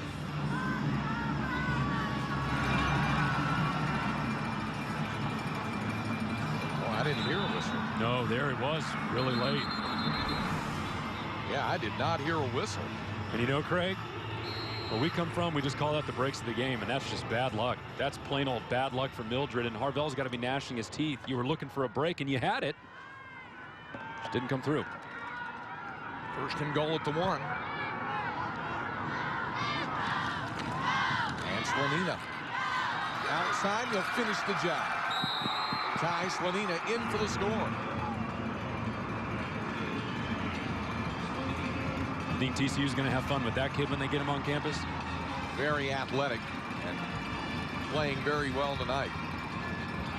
He could realistically be a corner or a slot wide receiver in Fort Worth. I think most people assume he's going to be a slot, but he really could play corner. And to illustrate the point we talked about earlier about sometimes great cornerbacks don't have great stats, Slonina, who should be a no-brainer first-team All-State guy, 16 tackles and 4 interceptions on the year for probably the best cornerback in 2A. Extra point is good. Ty Slonina, a great athlete, certainly the best since Shane Leckler has been punting in the NFL for a while for the Raiders coming out of East Bernard. So your policy looks good. Is there anything else? Why'd you buy my husband a Falcon? I didn't buy anyone a Falcon. Saved us a lot of money on auto insurance. I used that money to buy a Falcon. Ergo, you bought me a Falcon. Should get a Falcon. Most people who switch to State Farm save on average About $480. What they do with it, well, that's their business. Oh, that explains a lot, actually. Another reason people switch to State Farm. Call your local State Farm agent or visit us at texas.statefarm.com. Get to a better state. Ever notice when Texans get the hankering for something hot, fresh, and delicious, they end up at DQ? It's because only DQ has the best tasting burgers, baskets, sandwiches, and salads in the state. From 100% pure American beef and all-white chicken to fresh veggies and all your favorite toppings. No matter what you order at DQ, you know it's gonna be great. DQ just tastes better. DQ, that's what I like about Texas.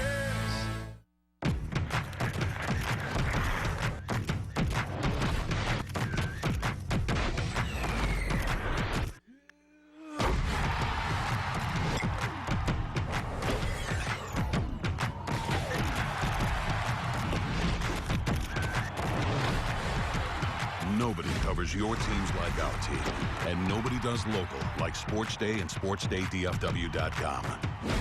From the Dallas Morning News.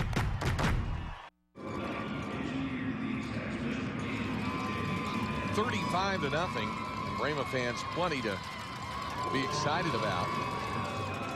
A 58-yard, 8-play drive to open the second half. Took just over 3 minutes.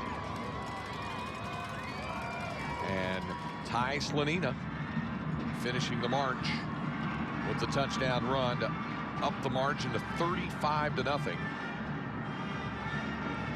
for East Bernard. If you're Coach Harvell for Mildred right now, what you just told your team on the sideline is essentially, guys, it's now or never. You're either going to step up and make the play now, get yourself back in this game, or it's probably not coming to you. This is your senior year. A lot of you guys, this is the last game you'll ever play in your life. Make good on it. Derek Rushka.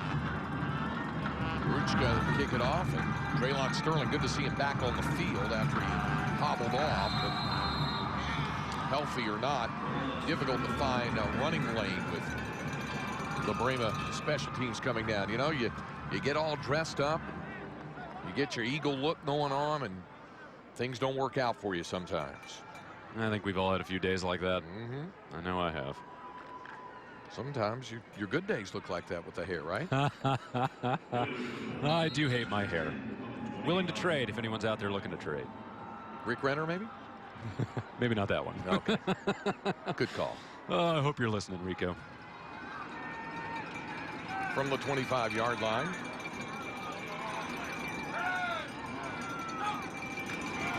Nick Shimanek will hand off on first down. Jeremy Ballard picks up 4 yards on first down for Mildred. If nothing else, right now, Travis, one thing that Coach Harvell wants to see his team do is get something consistent going.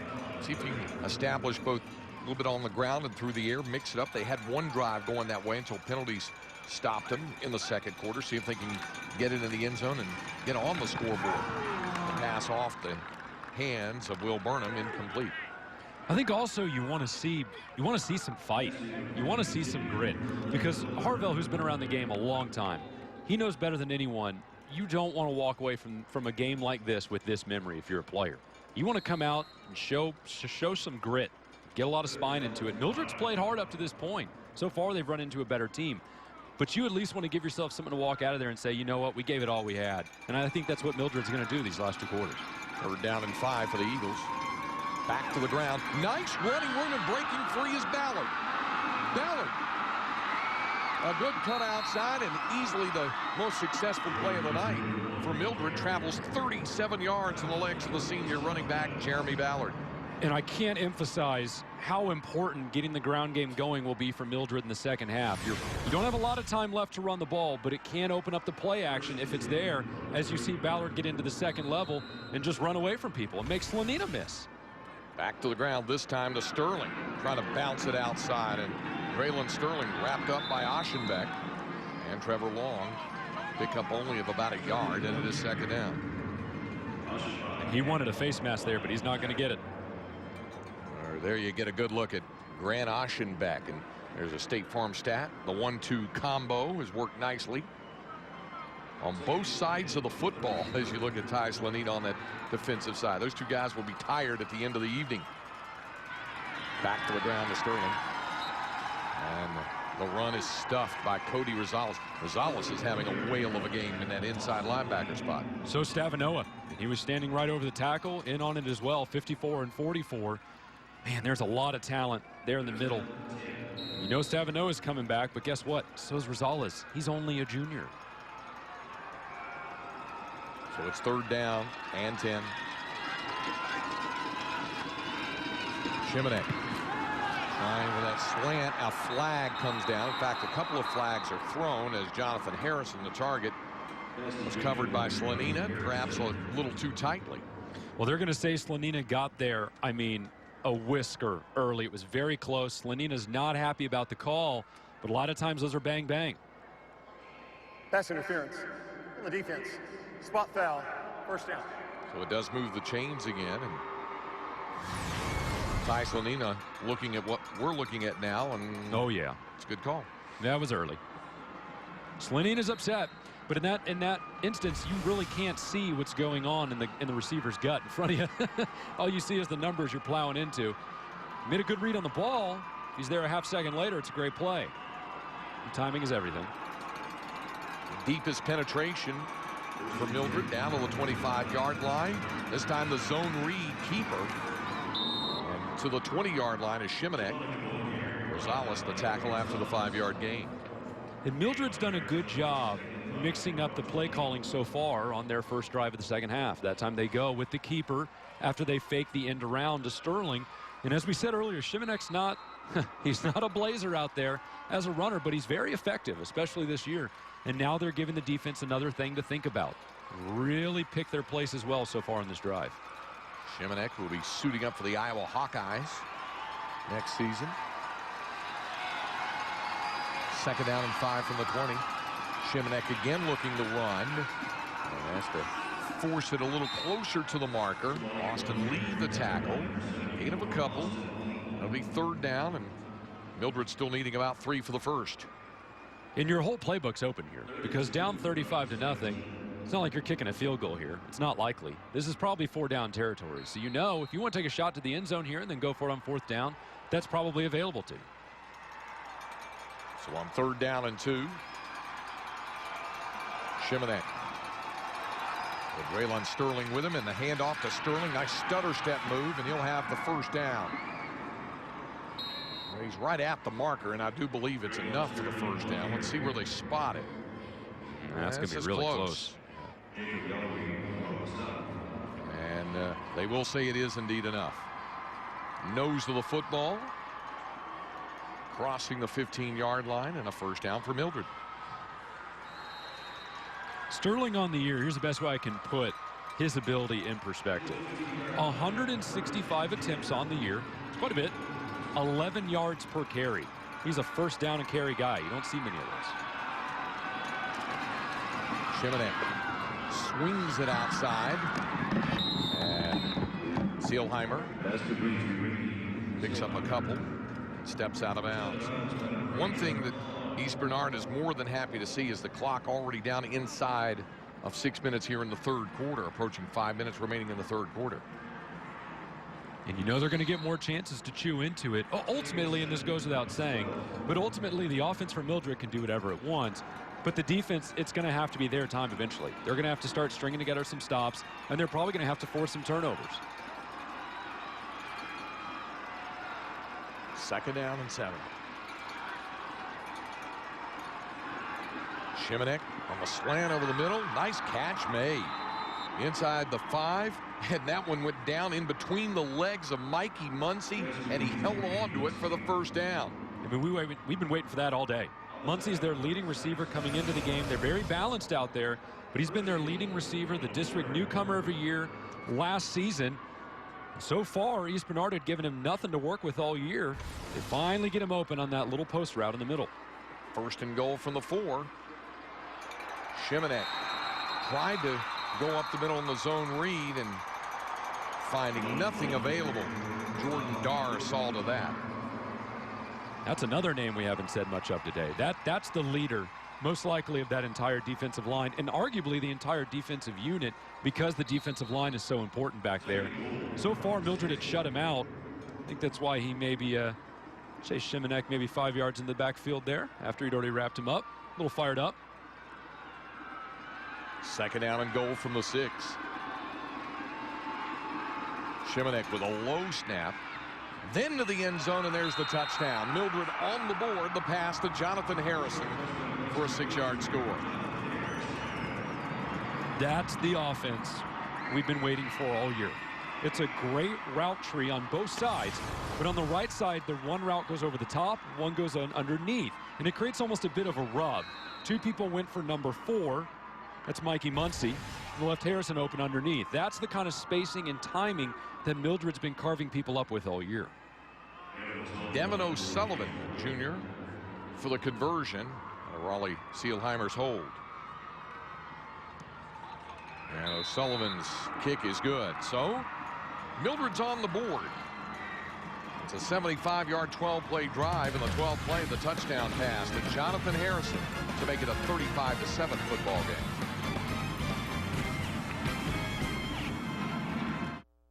Since retiring, people ask, what are you up to, LT?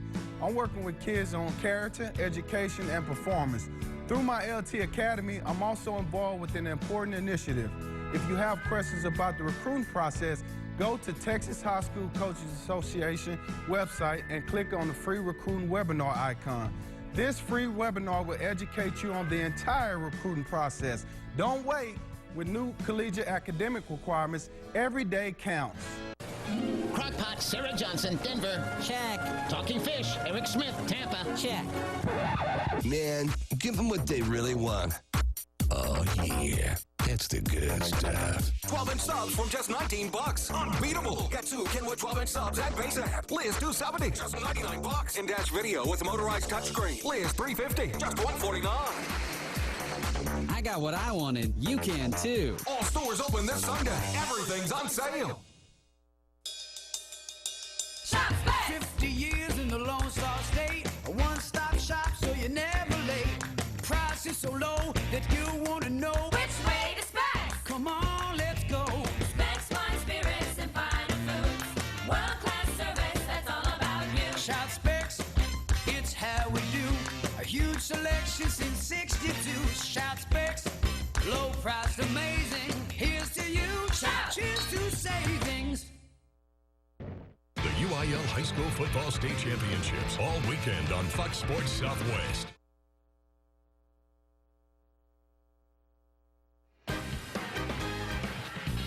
The UIL Texas High School State Football Championship is brought to you by State Farm.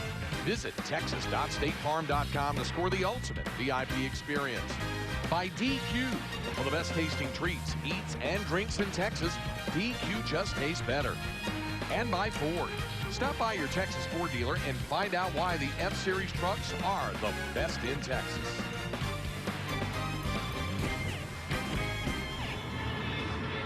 Greg Wade, Travis Stewart, Neil Beasley, and our Fox Sports Southwest crew with you from Cowboys Stadium in Arlington. The 2A Division II State Football Championship with a little over a quarter to go, and East Bernard leading the Mildred Eagles 35-7 after the Mildred touchdown. And pull back to within 28. The kickoff from Mildred will be fielded. Well, it'll bounce. Doc Richardson will pick it up at the 6-yard line. And then Richardson shaking a couple of tacklers and still on his feet. Not a bad return considering it took him a while to corral the football, and brings it all the way out to the 30-yard line. Now here's the moment we spoke about earlier, Craig. It's time for the defense. We knew they were going to have to do it eventually to get back in this game. Now's as good as time as any. They've got Bulk out there right now. I think they're expecting the slot T. I think they're expecting the running element of this offense, and really that's what makes sense. With under 4 minutes left to go in a third quarter, of which you're winning by 28, ideally you'd want to chew up the clock a little bit here. And that's why Ty Slanina's out there to run the attack again. Out of that slot T, Jock Richardson out there. First down, good running by Nick Nietzsche. Nietzsche, good first down run, a gain of 8 yards. Tackle made by Draylon Sterling. And to show you how versatile that slot T can be when you're good at it, they've already got 8 guys coming into this game that had more than 30 carries on the year. And a lot of those guys will see meaningful carries. Meach is one of them. Came into the game with only 39 carries on the year, averaging less than 5 yards per carry. But they'll use him in certain situations when they need his exact skill set. On second down, and 2 needed for the first. And Slanina lost the ball, but the flags come down. This will be a false start against East Bernard. False start. The offense. 5-yard penalty. Still second down. There you go. Got 5 yards back for the Mildred defense. 2nd and 6 looks a lot better than 2nd and 1. And I wouldn't exactly say it's now behind the chains for East Bernard, but it's a heck of a lot closer. And if you can put them in a situation where they have to throw the ball in 3rd down, it's not like they're slouches at it, but it's definitely not their element. Not when they're in front of the chains in 3rd and short, 3rd medium. Instead, it's 2nd and a long 6. Richardson, the running back. And before they get going, it is a timeout called by Mildred. So the Eagles take a timeout. We'll go down to the sideline, check in with Neil Beasley. Well, we're not really on the sidelines. We're actually in the stands because the motto here for East Bernard is Brahma family all in. Nobody's all in like Coach Shelley Long. It's the coach's wife. You got a husband. You've got a son playing. You've got another as a ball boy. Where do your eyes go during a game? What was that? Where do your eyes go during? Lord, it's amazing. Not survive without all of these people here. I work at junior high. We have the best campus, the best school in the world, the greatest community. My husband loves his staff, these boys. They deserve this. They have worked so hard. All I can say is I'm the most blessed woman on the planet right now. Well, everybody's got a job in your family down there on the field. How come you don't? Oh, my job is to cheer and whistle. Ready? That's what I do. Well, when they say Brahma family all in, they really mean it, especially with his family. And you've got an 8th grader, right? They went 8-2 this year. 7th grader. Yes, They went 8-2 this year, so it's just not going to end for a few years for you. Hopefully, we're just going to keep on rolling. And hopefully this family will add, at least for these guys, hopefully they'll add a state championship ring to that finger. Oh, yes, that'd be wonderful. Shelley, thank you so much. Thank you. All right, guys. All right, Neil, thanks very much. It was a nice run, but it's going to come back. Penalty. Holding on the offense. Previous spot. 10 yards. Still second down. You know what? One thing, Travis, when we were talking to Jerry Long, we were talking about that 7th grade youngster of theirs. He's listed on the roster in big capital letters as the water boy. And I asked Jerry Long about it. I said, is there anything special to that? And he laughed and he said, well, that's my youngest there. Everybody's got to have a everybody's got to have. Actually, his son is one of the ball boy. That's right, and it's his offensive coordinator, I believe, with the water boy for the son. They're all in, as they say. So after the holding penalty, here's Slanina. Breaking tackles. Never mind the penalty. Ty Slanina. Say goodnight to it. A 76-yard run. That's ridiculous.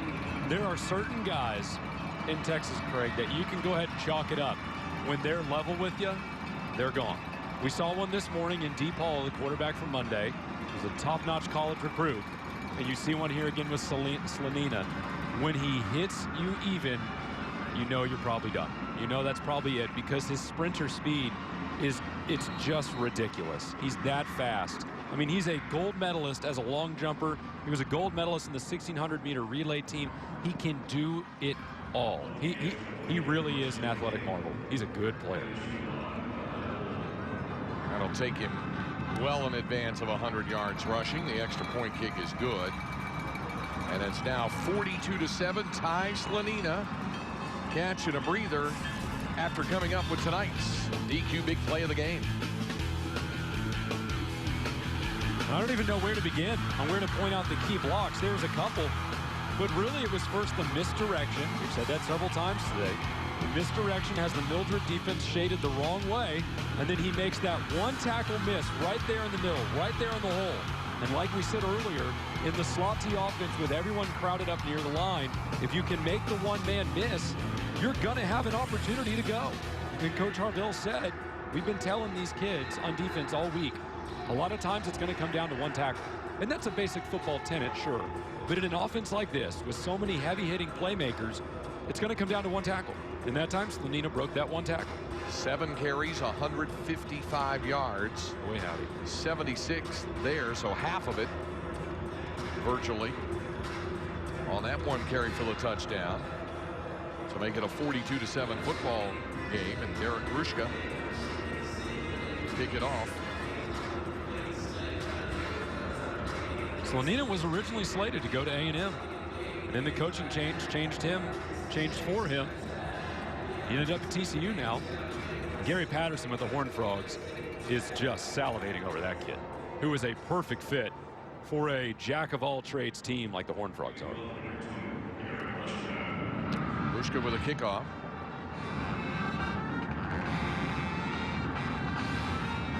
And Braylon Sterling. Shake-off tackles. Returns at 13 yards. Well, this is the third game of day number 1. Of course, it's the third game of 9. We have 3 more coming for you tomorrow. This is what you're watching tonight is the 2A Division II state championship. Tomorrow at high noon, the 2A Division I title to be decided between the Dangerfield Tigers and the Yeomen from Cameron.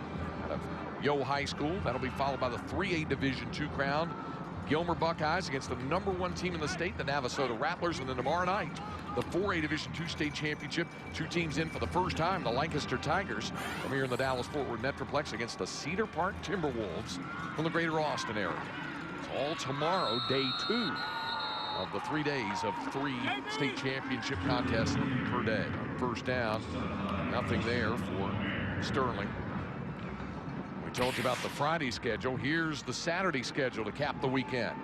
4A Division I championship matchup, Denton Geyer, as the Wildcats meet the Georgetown Eagles in their first ever 4A state final. 5A Division II, 2 teams that have won state championships in the past few years. The Cedar Hill Longhorns against the #1 team in the state, the Katy Tigers. That's the 5A Division II title. Long pass and caught. Oh, what a catch by Mikey Muncie. Muncie hauls it in for 53 yards and a first down. That's the big arm of Shimanek. Muncie was open, sure, but that's a long throw for a high school quarterback. A lot of guys can't make that throw and put it on the money, but there is Muncie bringing it in. Takes a chance to look backwards. Big play. Outside. Catch and a run. Still on his feet is Ballard. Jeremy Ballard. Justin McGuire wrapping him up after a 5-year game. We told you about the first 2 games on the Saturday schedule. Then the day will conclude with the final game on Saturday night, the 5A Division I state championship game. The Allen Eagles against the Lamar Redskins from Houston. Houston, Lamar, and Allen capping the day.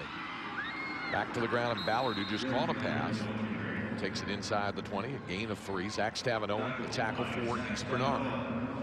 And Mildred, for really the first time all day, Craig, they feel like they're in a rhythm. Or it feels like they've got positive yards on every play. They're getting the play in from the sideline. They're getting set quickly. They're making another positive play.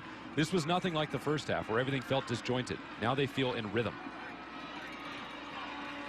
On second down, Shimanek over the middle, wide open for the touchdown, Riley Seelheimer. 18 yards, back-to-back possessions. net touchdowns for Mildred. And you know what? That's a perfectly drawn up play because I bid on it too. They had an underneath route come right in front of the linebackers, and everyone started looking at that. And right over the top, there's Mildred, there's Shimanek, and there's Raleigh Selheimer right over the middle. Everyone was looking in, and there it is, wide open over the top. Well drawn up play. Devin O'Sullivan for the conversion. Well, the kick is good. Each team has scored 2 touchdowns here in the third quarter. The good news for Mildred, they do have some offensive rhythm, and they've scored on back-to-back possessions. The bad news, East Bernard hasn't stopped scoring as the Brahmas have added 2 touchdowns. And it's a 42-14 ball game. But as we mentioned, Travis, at least for Mildred, a chance to feel good about getting into an offensive rhythm. Now, if they can get the defense going, they feel like maybe they can chip away at the deficit a little more, even though we're coming up on the end of the third quarter. And you know what? I'll be the first one to say it. I've seen crazier things. I know you have too in your long broadcasting career. I've seen crazier things. I remember in 2007, Smithson Valley and San Antonio Madison met at the Alamo Dome. This is the craziest game I've ever seen. And Madison scored, I believe, 28 points in the fourth quarter, almost all of them on long pass plays to Nate Askew, who went on to a career at Texas A&M. And they came back and won. And they were down by 21 for most of the second half, and they came back and won. It's a little bit of a different game than we have here, but there are some common elements. Mildred can strike quickly downfield with a big arm of Shimanek and great wide receivers. They just need to get a couple stops, and they're still looking for that turnover.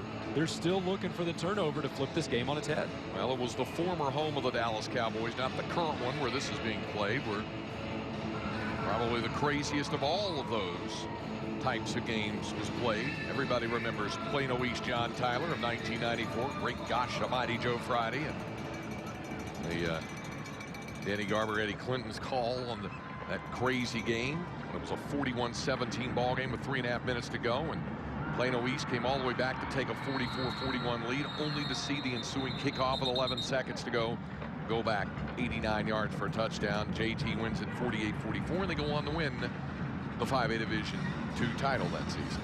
John Tyler played a game eerily similar to that against Denton Geyer in the state semifinals. Scored 22 points in about a 2-minute span to take a late lead against Denton Geyer. And then Jared Hurd and the Wildcats went right down the field, polished off a 600-yard rushing day, scored and won it, and got an interception to end the game. They won that one 57-53, and I want to tell everybody right now, the game Saturday at noon, you talk about a high noon shootout, Georgetown with Jay Kubanek, their quarterback, and what the Eagles do through the air, and what Gerard Hurd and Denton Geyer does, 57-53 might not be nearly enough points in that game. Substitution infraction on the defense. 5-yard penalty, still first down. Georgetown's defense will beg to differ with you, Craig. They've been spectacular. They rolled through district play defensively. They were especially good against Summer Creek earlier this year. They dominated the Nederland offense. That's a good Eagle defense, one of the most underrated units in all of Texas. Did a good job against a good Leander Rouse team last week in the semifinals. Here's Jock Richardson. We'll take it for big yardage and a first down, 30 yards for the junior Jock Richardson. Well, you're right about that. And Jason Dean, the coach here, said we take pride in our defense. And Denton Geyer will take pride in coming right at you. That could be a lot of fun to lead off Saturday at noon. You know, I talked to Coach Dean earlier in the year on a TV show, our Fox Football Friday show, which you can see on Fox Sports Southwest, 7 to 11 p.m. during the season, Friday nights. When I caught him in a break, I said, Coach, we're about to interview you. I would like to ask you about, and he goes, ask me about my defense. Just jumped in, wouldn't even let me finish. Ask me about my defense. Coach, I'd love to. Just give me about a minute. What a job he's done there. And maybe the quietest undefeated team in the state of Texas this year. I mean, in terms of not too much said about them for a long time. They're saying a lot about East Bernard, their ground attack, and Cedric Perkins, a 39-yard touchdown run. I just don't know what you do with them. I just don't know how you cover all the gaps. I don't want to harp too much on one particular offensive scheme, but this slot T is tough, and it's really popular down in South Texas. And look at all the beef out in front, 74, 55, paving the road, and then Sulak down the field gets his block as well. What makes the slot T so tough to defend is it creates so many gaps that a defense has to fill. It's not like there's 1 or 2 spots to plug a defender into. It's 5 or 6, and it's really tough to make sure everyone's in the right place. Extra point is good for Mushka. And it's 49-14 East Bernard. We've had 35 points scored here in the third quarter. 21 from the Brahmas, 14 from Mildred. Still 6 seconds to go in the third quarter. We've talked a lot about Refugio over the past 2 years, Craig, you and I have, and how well they throw the ball, and Jason Herring's offense, and Travis Quintanilla, and Dragon Silvas, and all these guys, the Wetzel kids, all these guys that they score the ball with. But East Bernard was 3rd in all of 2A D2 this year in points, behind Refugio and Mildred. So anyone who thinks that their ground game can't put up big points anymore, I beg to differ, because these Brahmas can still do it. And what's really fascinating is the spread. The storylines, the spread has taken over high school football. That's the storyline, and by and large, it's been true. We've had it. Goodness, it was a cover story on Dave Campbell's Texas Football Magazine one year. But if you look at the title teams this year, this season, Denton Geyer's a ground team. They ran for 600 last week. East Bernard's a slot team. Georgetown runs the ball very effectively. Cedar Park runs the ball quite a bit. And the team they play, Lancaster, runs the ball very well. It's a different world than we think sometimes. Obviously, we saw the Monday Moguls run, and then do some more running. And the Stanford Bulldogs, and you were talking about the great individual performances tonight and today. Earlier, Deep Hall from Monday. Tonight, Ty Slanina sandwiched around an incredible all-around game from Hagen Hutchinson, who won not only the offensive MVP honors, but also the defensive MVP award. First time I've ever seen that. It's the first time it's ever happened. At least that's what they announced over the loudspeaker. It is. And honestly, he deserved every bit of it. Stanford, in case you didn't hear it, scoring with 32 seconds to go to beat March to win it. Here's Draylon Sterling. Sterling reversing his field, trying to get it turned back upfield. And here he goes. How about Sterling? Ran about 75 yards to have a 23-yard return, but it'll work. Into the third quarter of the 2A Division II State Football Championship. East Bernard Brahmas lead it 49-14. And as we go to break, a special message from DQ.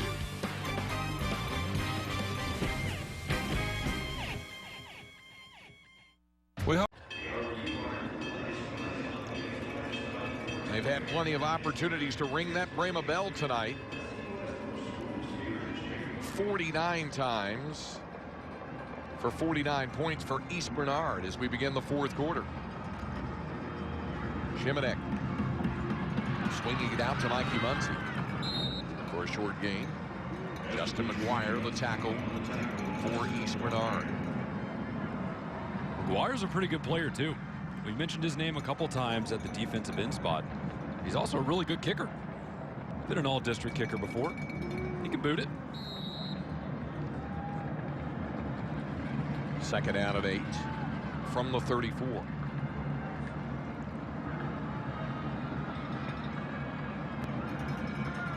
Shimanek sending one man in motion, and then will keep it himself. Up the center of the field again. Justin McGuire, the tackle, a 3-yard carry. So it'll bring up 3rd down and 5 for Shimanek and the Eagles. Big down right here. We got that 4 wide.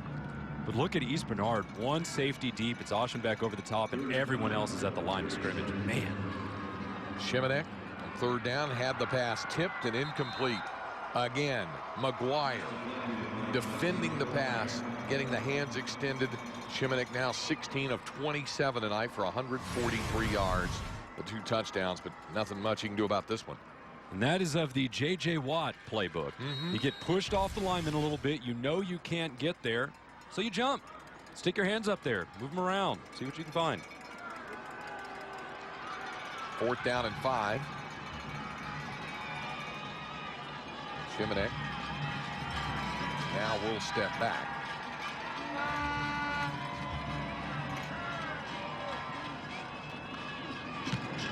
And he'll kick it downfield. East Bernard was expecting Mildred to go for it, so they put no one back to field the punt. And it rolls dead down at the 13-yard line. 49 yards on that punt.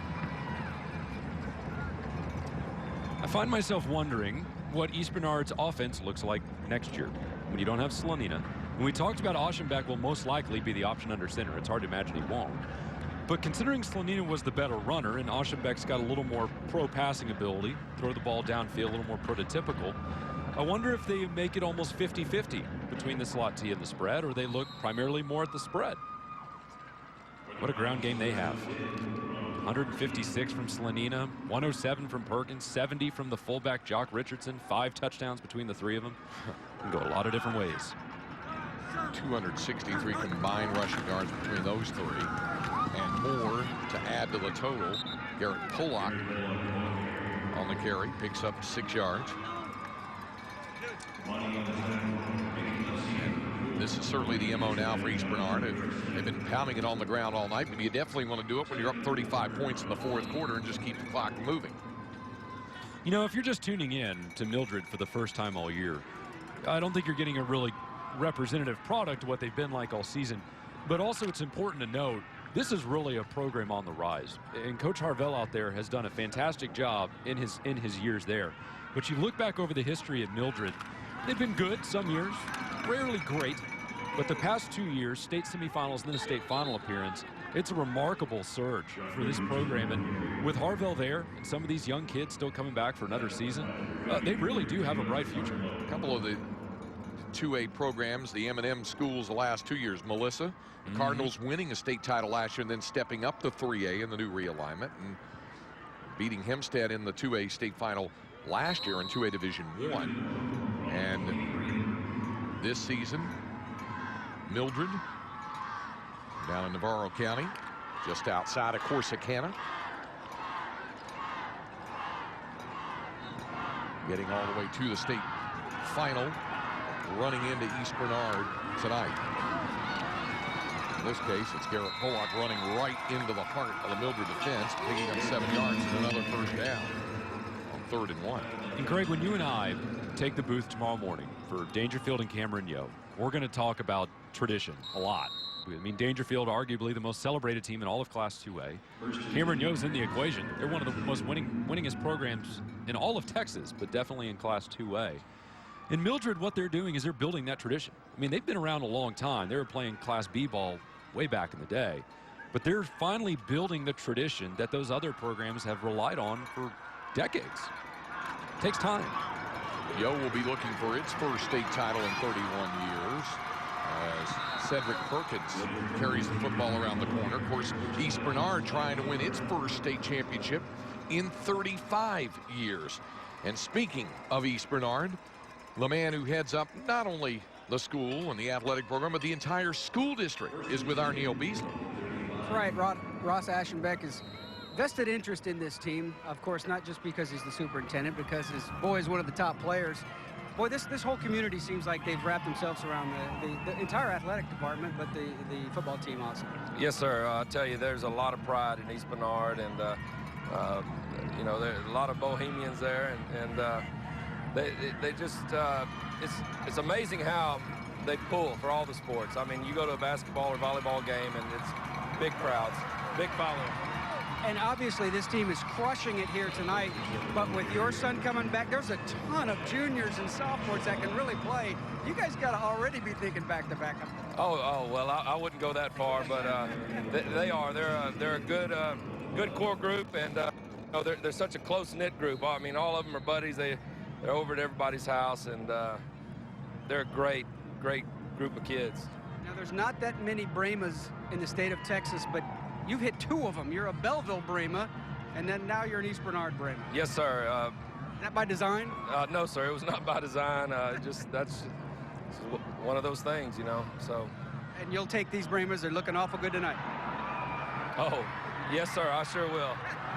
Ross, thank you so much. Touchdown. Wow. It's all working tonight for East Bernard and for Ty Slonina. That's a magical play there. 12 yards and a touchdown when it looked like it could be all kinds of a mistake. And Slonina turns that into a touchdown. That says it all about the Brahmas evening. That is a fumble-rooski in a way I'm not sure I've seen. Slanina's looking to give that one to Jock Richardson, but the ball pops out. Slanina just tries to keep it alive and away from the defense. It pops right back up into his hands. You contrast that moment with Mildred not getting the fumble call earlier in the game, and sometimes just lady luck is not on your side. It's all working tonight, and it's an extremely good football team as well. 56-14 East Bernard, and Ty Slanina having a championship performance. It's a fantastic Friday of high school football state championships at Cowboys Stadium. Join us at high noon for the Class 2A Division I title between Dangerfield and Cameron. Yo! Dangerfield is an East Texas power that's one of the most decorated teams of all time. 6 state titles, including 3 in a row from 08 to 2010, while Cameron Yo hasn't won a championship in 31 years. Something's got to give. Title time at noon on Fox Sports Southwest. Holiday foods can taste great and still be good for you. Put some of those naughty foods back on your nice list, thanks to Time Warner Digital Cable's Health on Demand. Check out recipe makeovers. Try our lightened version for fewer calories and the same great protein and calcium. Healthy holiday tips. Use the seeds to add a sweet, tart taste. And express workouts so you can stay healthy this holiday season. 10-minute quick fix workout. Health on Demand. Only on Time Warner Digital Cable, channel 1310. Crockpot, Sarah Johnson, Denver. Check. Talking Fish, Eric Smith, Tampa. Check. Man, give them what they really want. Oh, yeah. That's the good stuff. Get 1,200 12 inch subs. List 180, just 49 bucks. Get 2 Rockford 5K 12 inch subs with sub box. List 300, just 99 bucks. Sony in-dash screen with built-in navigation. List 900, just $4.99. I got what I wanted. You can too. All stores open this Sunday. Everything's on sale. The UIL High School Football State Championships all weekend on Fox Sports Southwest.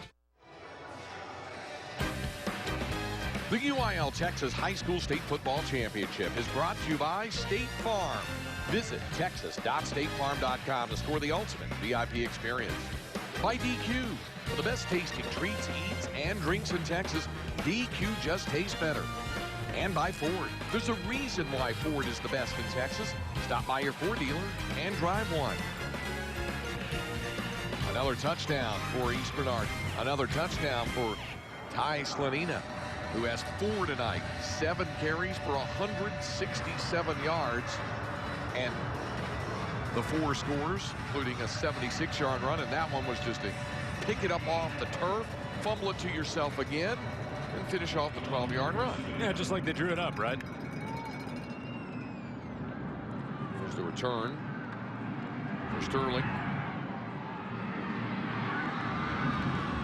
And a flag comes down. Sterling down after the return. Let's get another look at this touchdown for Ty Slanina.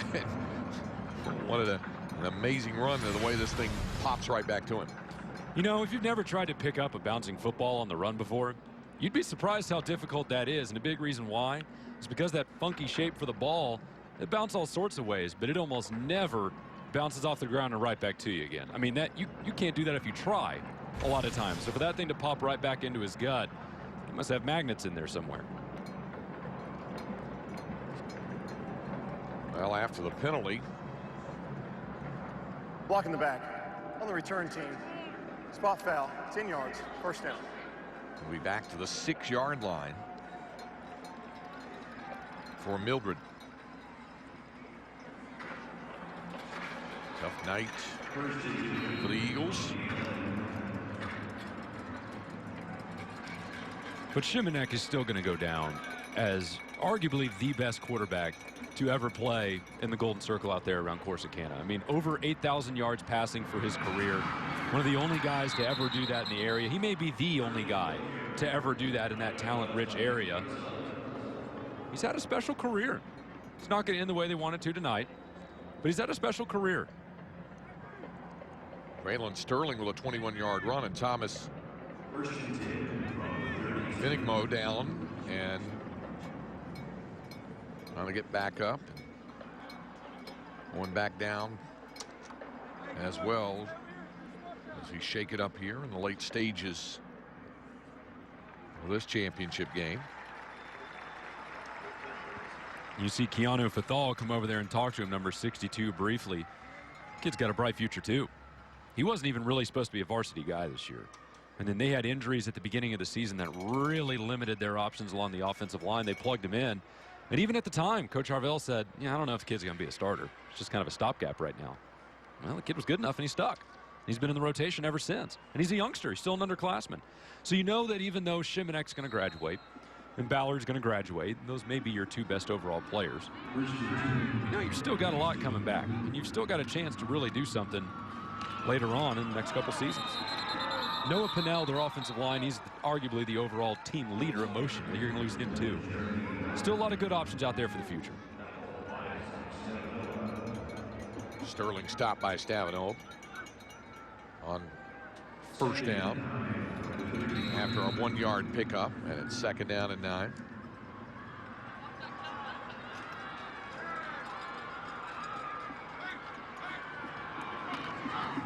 And Shimonek going deep downfield again, looking for Muncie.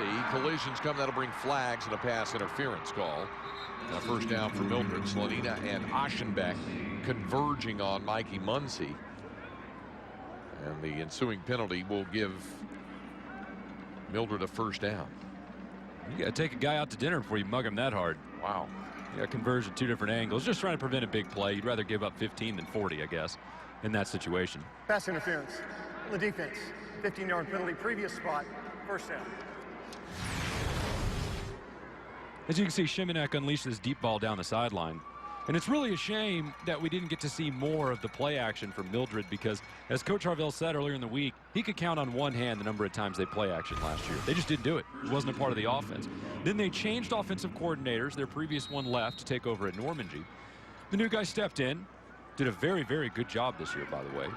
But one of the things they put in was the play action, because they've got such a strong arm quarterback who can put that ball down the field. From the 48. Zillheimer trying to get the corner turn, but can only pick up 2 yards. Well, it's 56-14. Everything would seem to be going great for East Bernard. However, our Neil Beasley reports he's found a problem on the Brahmas sideline. What? Well, that's right. The Brahmas, you know, when they score, Joe here rings this bell all day and all night. Now, we haven't heard it lately. Why is that, Joe? Because my dinger broke off. It broke off the end of my stick. That's a shame, man. I've been ringing it so hard today, it finally give up. And how long has this bell been in business, or a bell? Well, it's been in business at least for 40 years that I can remember. I can remember as a kid ringing this bell at the football. We had it on a rack. We put it on a trailer about 25 years ago. But before that, it was on a rack. We used to climb up there and ring it like a monkey. You know, it was fun. But anyway, this thing has been in our history for a long time. All right, well, we're going to have to do some work to it, because when a man breaks his dinger, it is not a good thing. Guys, back up to you. There you go. You find a way around it, and that's what the Brahmas have done tonight as they're rolling toward their first state championship in 35 years and only their second overall. They won it in 1977. 1982, 30 years ago, there was an amazing story in the Class 2A playoffs as Eastland High School out of the Microplex region west of Dallas-Fort Worth had a Cinderella run all the way to the state championship, the 2A state championship. As you see the pass there to Draylon Sterling. Along the way, they pulled off some surprises, including beating two-time defending state champion Pilot Point on Thanksgiving night, and right here in Arlington, just down the road from us at UTA Maverick Stadium. I know because it's one of the first high school games I ever broadcast. I remember being there that night, and Eastland went on and won the state title. The team they beat, East Bernard. Battle of the Easts. It was 30 years ago.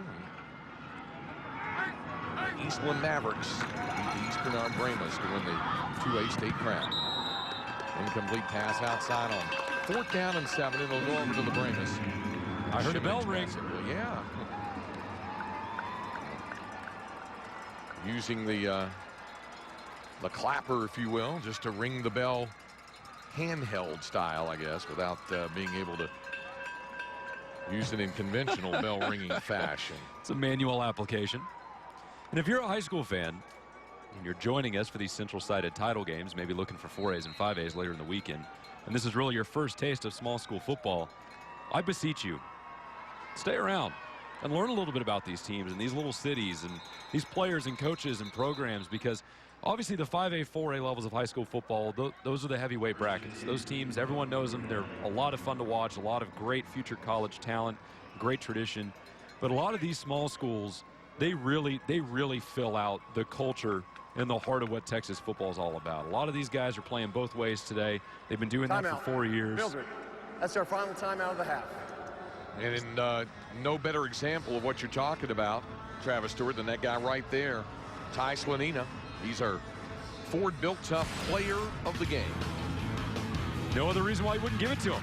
He's been devastating in the ground game. He took off on this big run early in the first half for a touchdown. He shows off his arm here with the big pass to Lavinka. He takes a little bit of a shot afterwards. Not known for his passing as much as his running, but he put it on display there. And then look at the tough run in just the straight line speed. And then the coup de grace on the left sideline, breaking tackles, makes a man miss. And then he's even with 3 guys, and no one can even put a hand on it. I don't know. I think this is the coup de grace right here.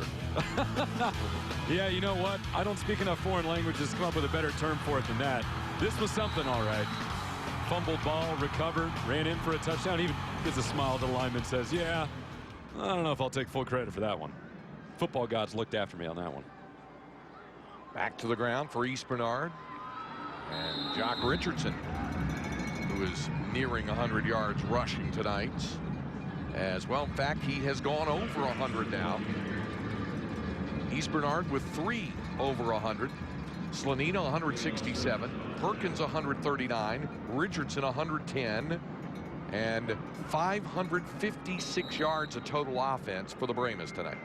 That's been more or less par for the course. It's been a great offense all year, and a lot of the guys you just mentioned are underclassmen. A lot of those guys we know for East Bernard are coming back. You know, Jock Richardson is. You know, Aschenbeck's coming back. Slanina's gone. But Cedric Perkins returns. And again, it's hard to articulate how big that is for this junior class who have only lost 2 games in 5 years. We knew their JV was undefeated coming in, and Coach Long told us earlier this week, this is not just a class that we knew had a chance to be pretty good, or a class that could do some damage.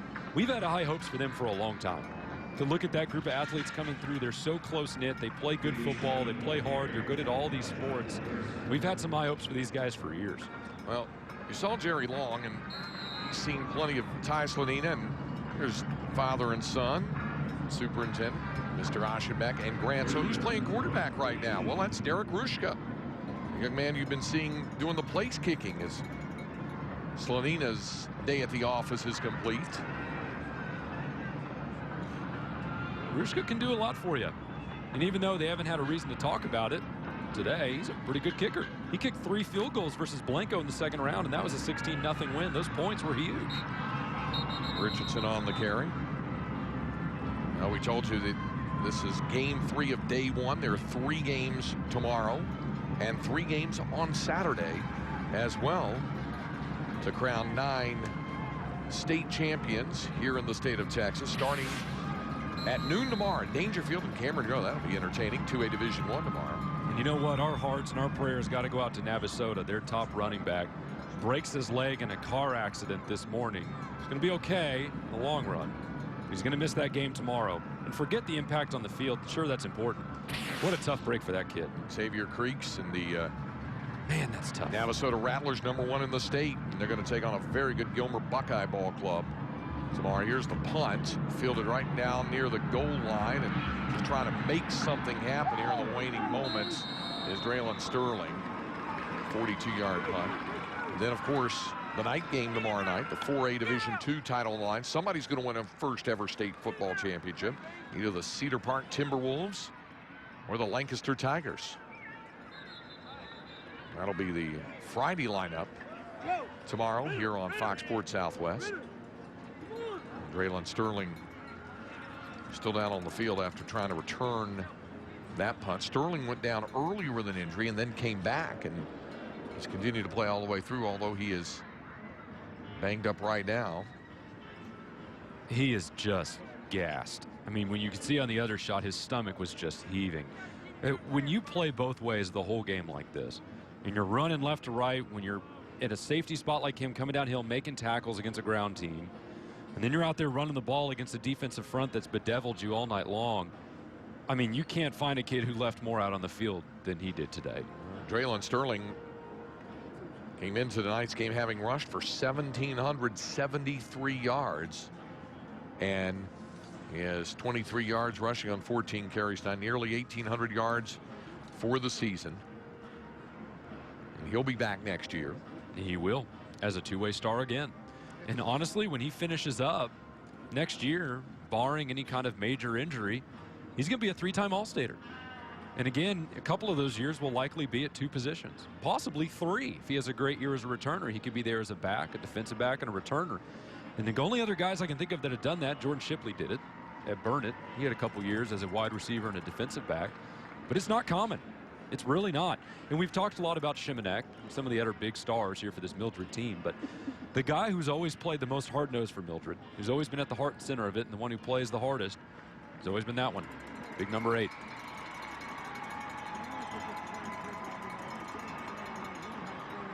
Shimanek will lead the Eagles back onto the field with 1:48 to play in the ball game. You know who was really strong tonight was the East Bernard offensive line. And sure enough, we played right into the media stereotype. Coach Long told us that all year, the wide receivers, quarterbacks, running backs, coaches have gotten all the glory. But it's that offensive line that's done all the dirty work all year long. They're the ones that made the offense go. And everyone else gets the headlines, and they enjoy toiling in the shadows. They did it again here today. But no longer, we're going to call them out. A great performance by the Brahmas offensive line today. Yeah, they'll all be in the spotlights. Ethan Russell, Matt Gideon, Miles Muzek, Austin Lee, Colin Dusek. First down. Swinging around, Mikey Muncie picked up a couple of yards. As the seconds tick down here to close out today's 3 state championship games. 1A Division II title went to the team that went wire to wire, number 1, the only team in Texas to do that this year, the only out of the 5 classifications to have a wire to wire number 1, the Monday Moguls. And it doesn't happen very often. I can only think of one team that did it last year, and it was Tyler Chapel Hill or Richland Springs down in 6-man Division II. But 11-man, that doesn't happen very often. It's too balanced and too deep a field at all classes now to do that. Hand off here. Short gain on second down. That one from Nathan Childress, senior, getting an opportunity to play under a minute remaining in this state championship. Childress in the backfield there with Shimanek. Then the 1A Division I state title. We told you about the wonderful performance of Hagan Hutchinson for his dad Wayne and the Stamford Bulldogs. You know, the glory years under Gordon Wood back in the 50s, the return to glory, winning the 1A Division I state title game. A come from behind win of a very good Martin Panther ball club. Back to the ground again. And what will be the final play of this football game? For the first time in 35 years, the East Bernard Brahmas can call themselves champions of the state of Texas in high school football. Jerry Long celebrating the 2 quarterbacks, opposing quarterbacks tonight, Ty Slanina and Nick Shimanek, congratulating one another, and it does feel good when you win it all. Jerry Long did his papa, Don Long. He did him proud today.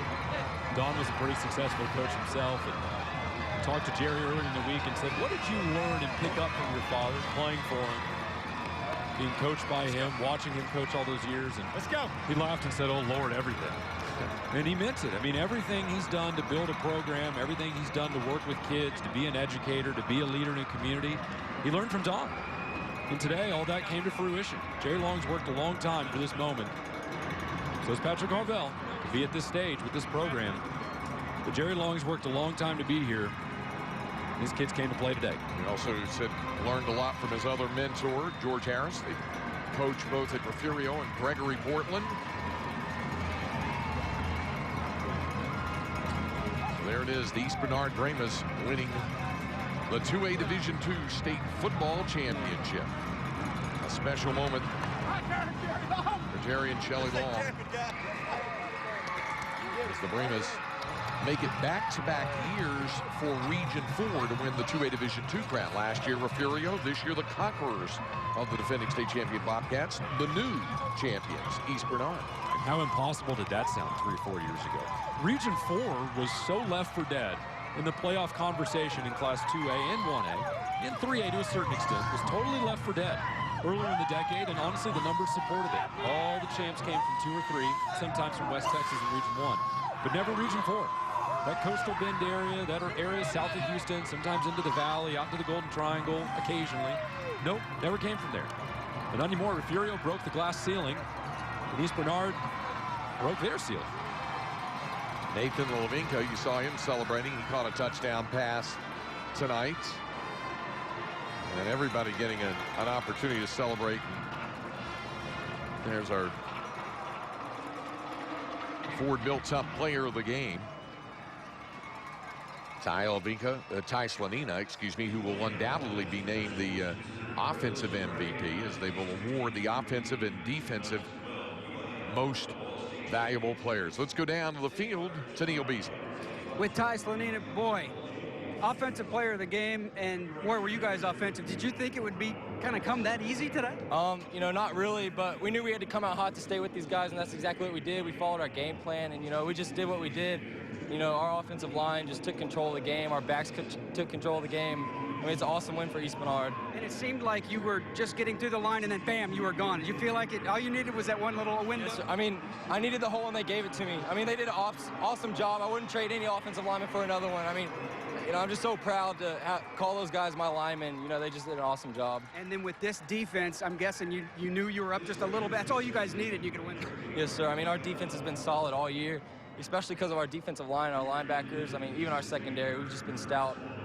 But, you know, even one part of the game that people don't notice is our special teams. Our special teams is awesome, too. We just, you know, we like to take control of the game in all 3 phases of the game, and that's what we did. Awesome. Congratulations, bud. Enjoy it. All right, back up to you. All right, Neil. And he'll be named, of course, the offensive MVP, and that's a special moment there between head coach and quarterback. You know, there's a bond between coaches and kids that's really tough to explain until you've kind of been a part of it. But these coaches, a lot of them have sons and daughters, and they know what it's like to raise kids. But when you get these kids in front of you, how important it is to get them to this stage, give them something memorable to have, it really means a lot to a coach. Well, Neil just visited with the offensive MVP. How about the defensive MVP? Back downstairs to Neil.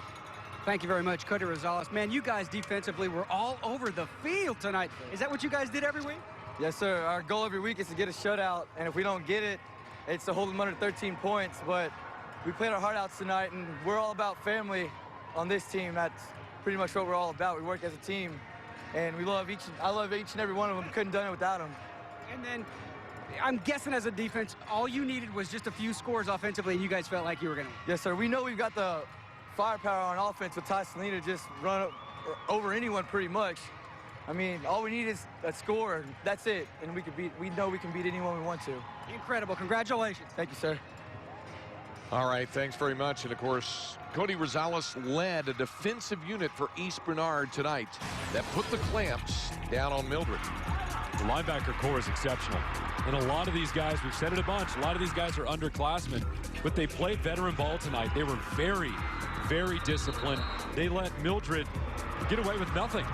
They didn't give him any room to run the football. And when they couldn't run the football, which has been the better element of the offense all year, they couldn't really play action. And I thought that East Bernard, to a certain extent, was playing at a bit of a disadvantage because they are in a 4-4 split, which usually only has 3 defensive backs on the field. Mildred was countering with 4 wide receivers. Well, then you're either in zone or you got to put a linebacker into coverage. And East Bernard won that battle convincingly. Did a great job, and the man who heads up that East Bernard program is on the field with Neil Beasley. That's right, with Coach Long. Coach, boy, I don't know what was more special tonight, your offense or your defense. They were both incredible. Appreciate it. This is a special group of kids, a special group of coaches. I've been doing this a long time and never had anything like this. And the family and the bonding and that has to happen for something like this to take place. just amazing. Talk about Ty Slonina. He's an incredible player. He's something to watch, isn't he? We're going to miss him, that's for sure. He's a special kid, special athlete. I know he's going to go on to TCU and do great things.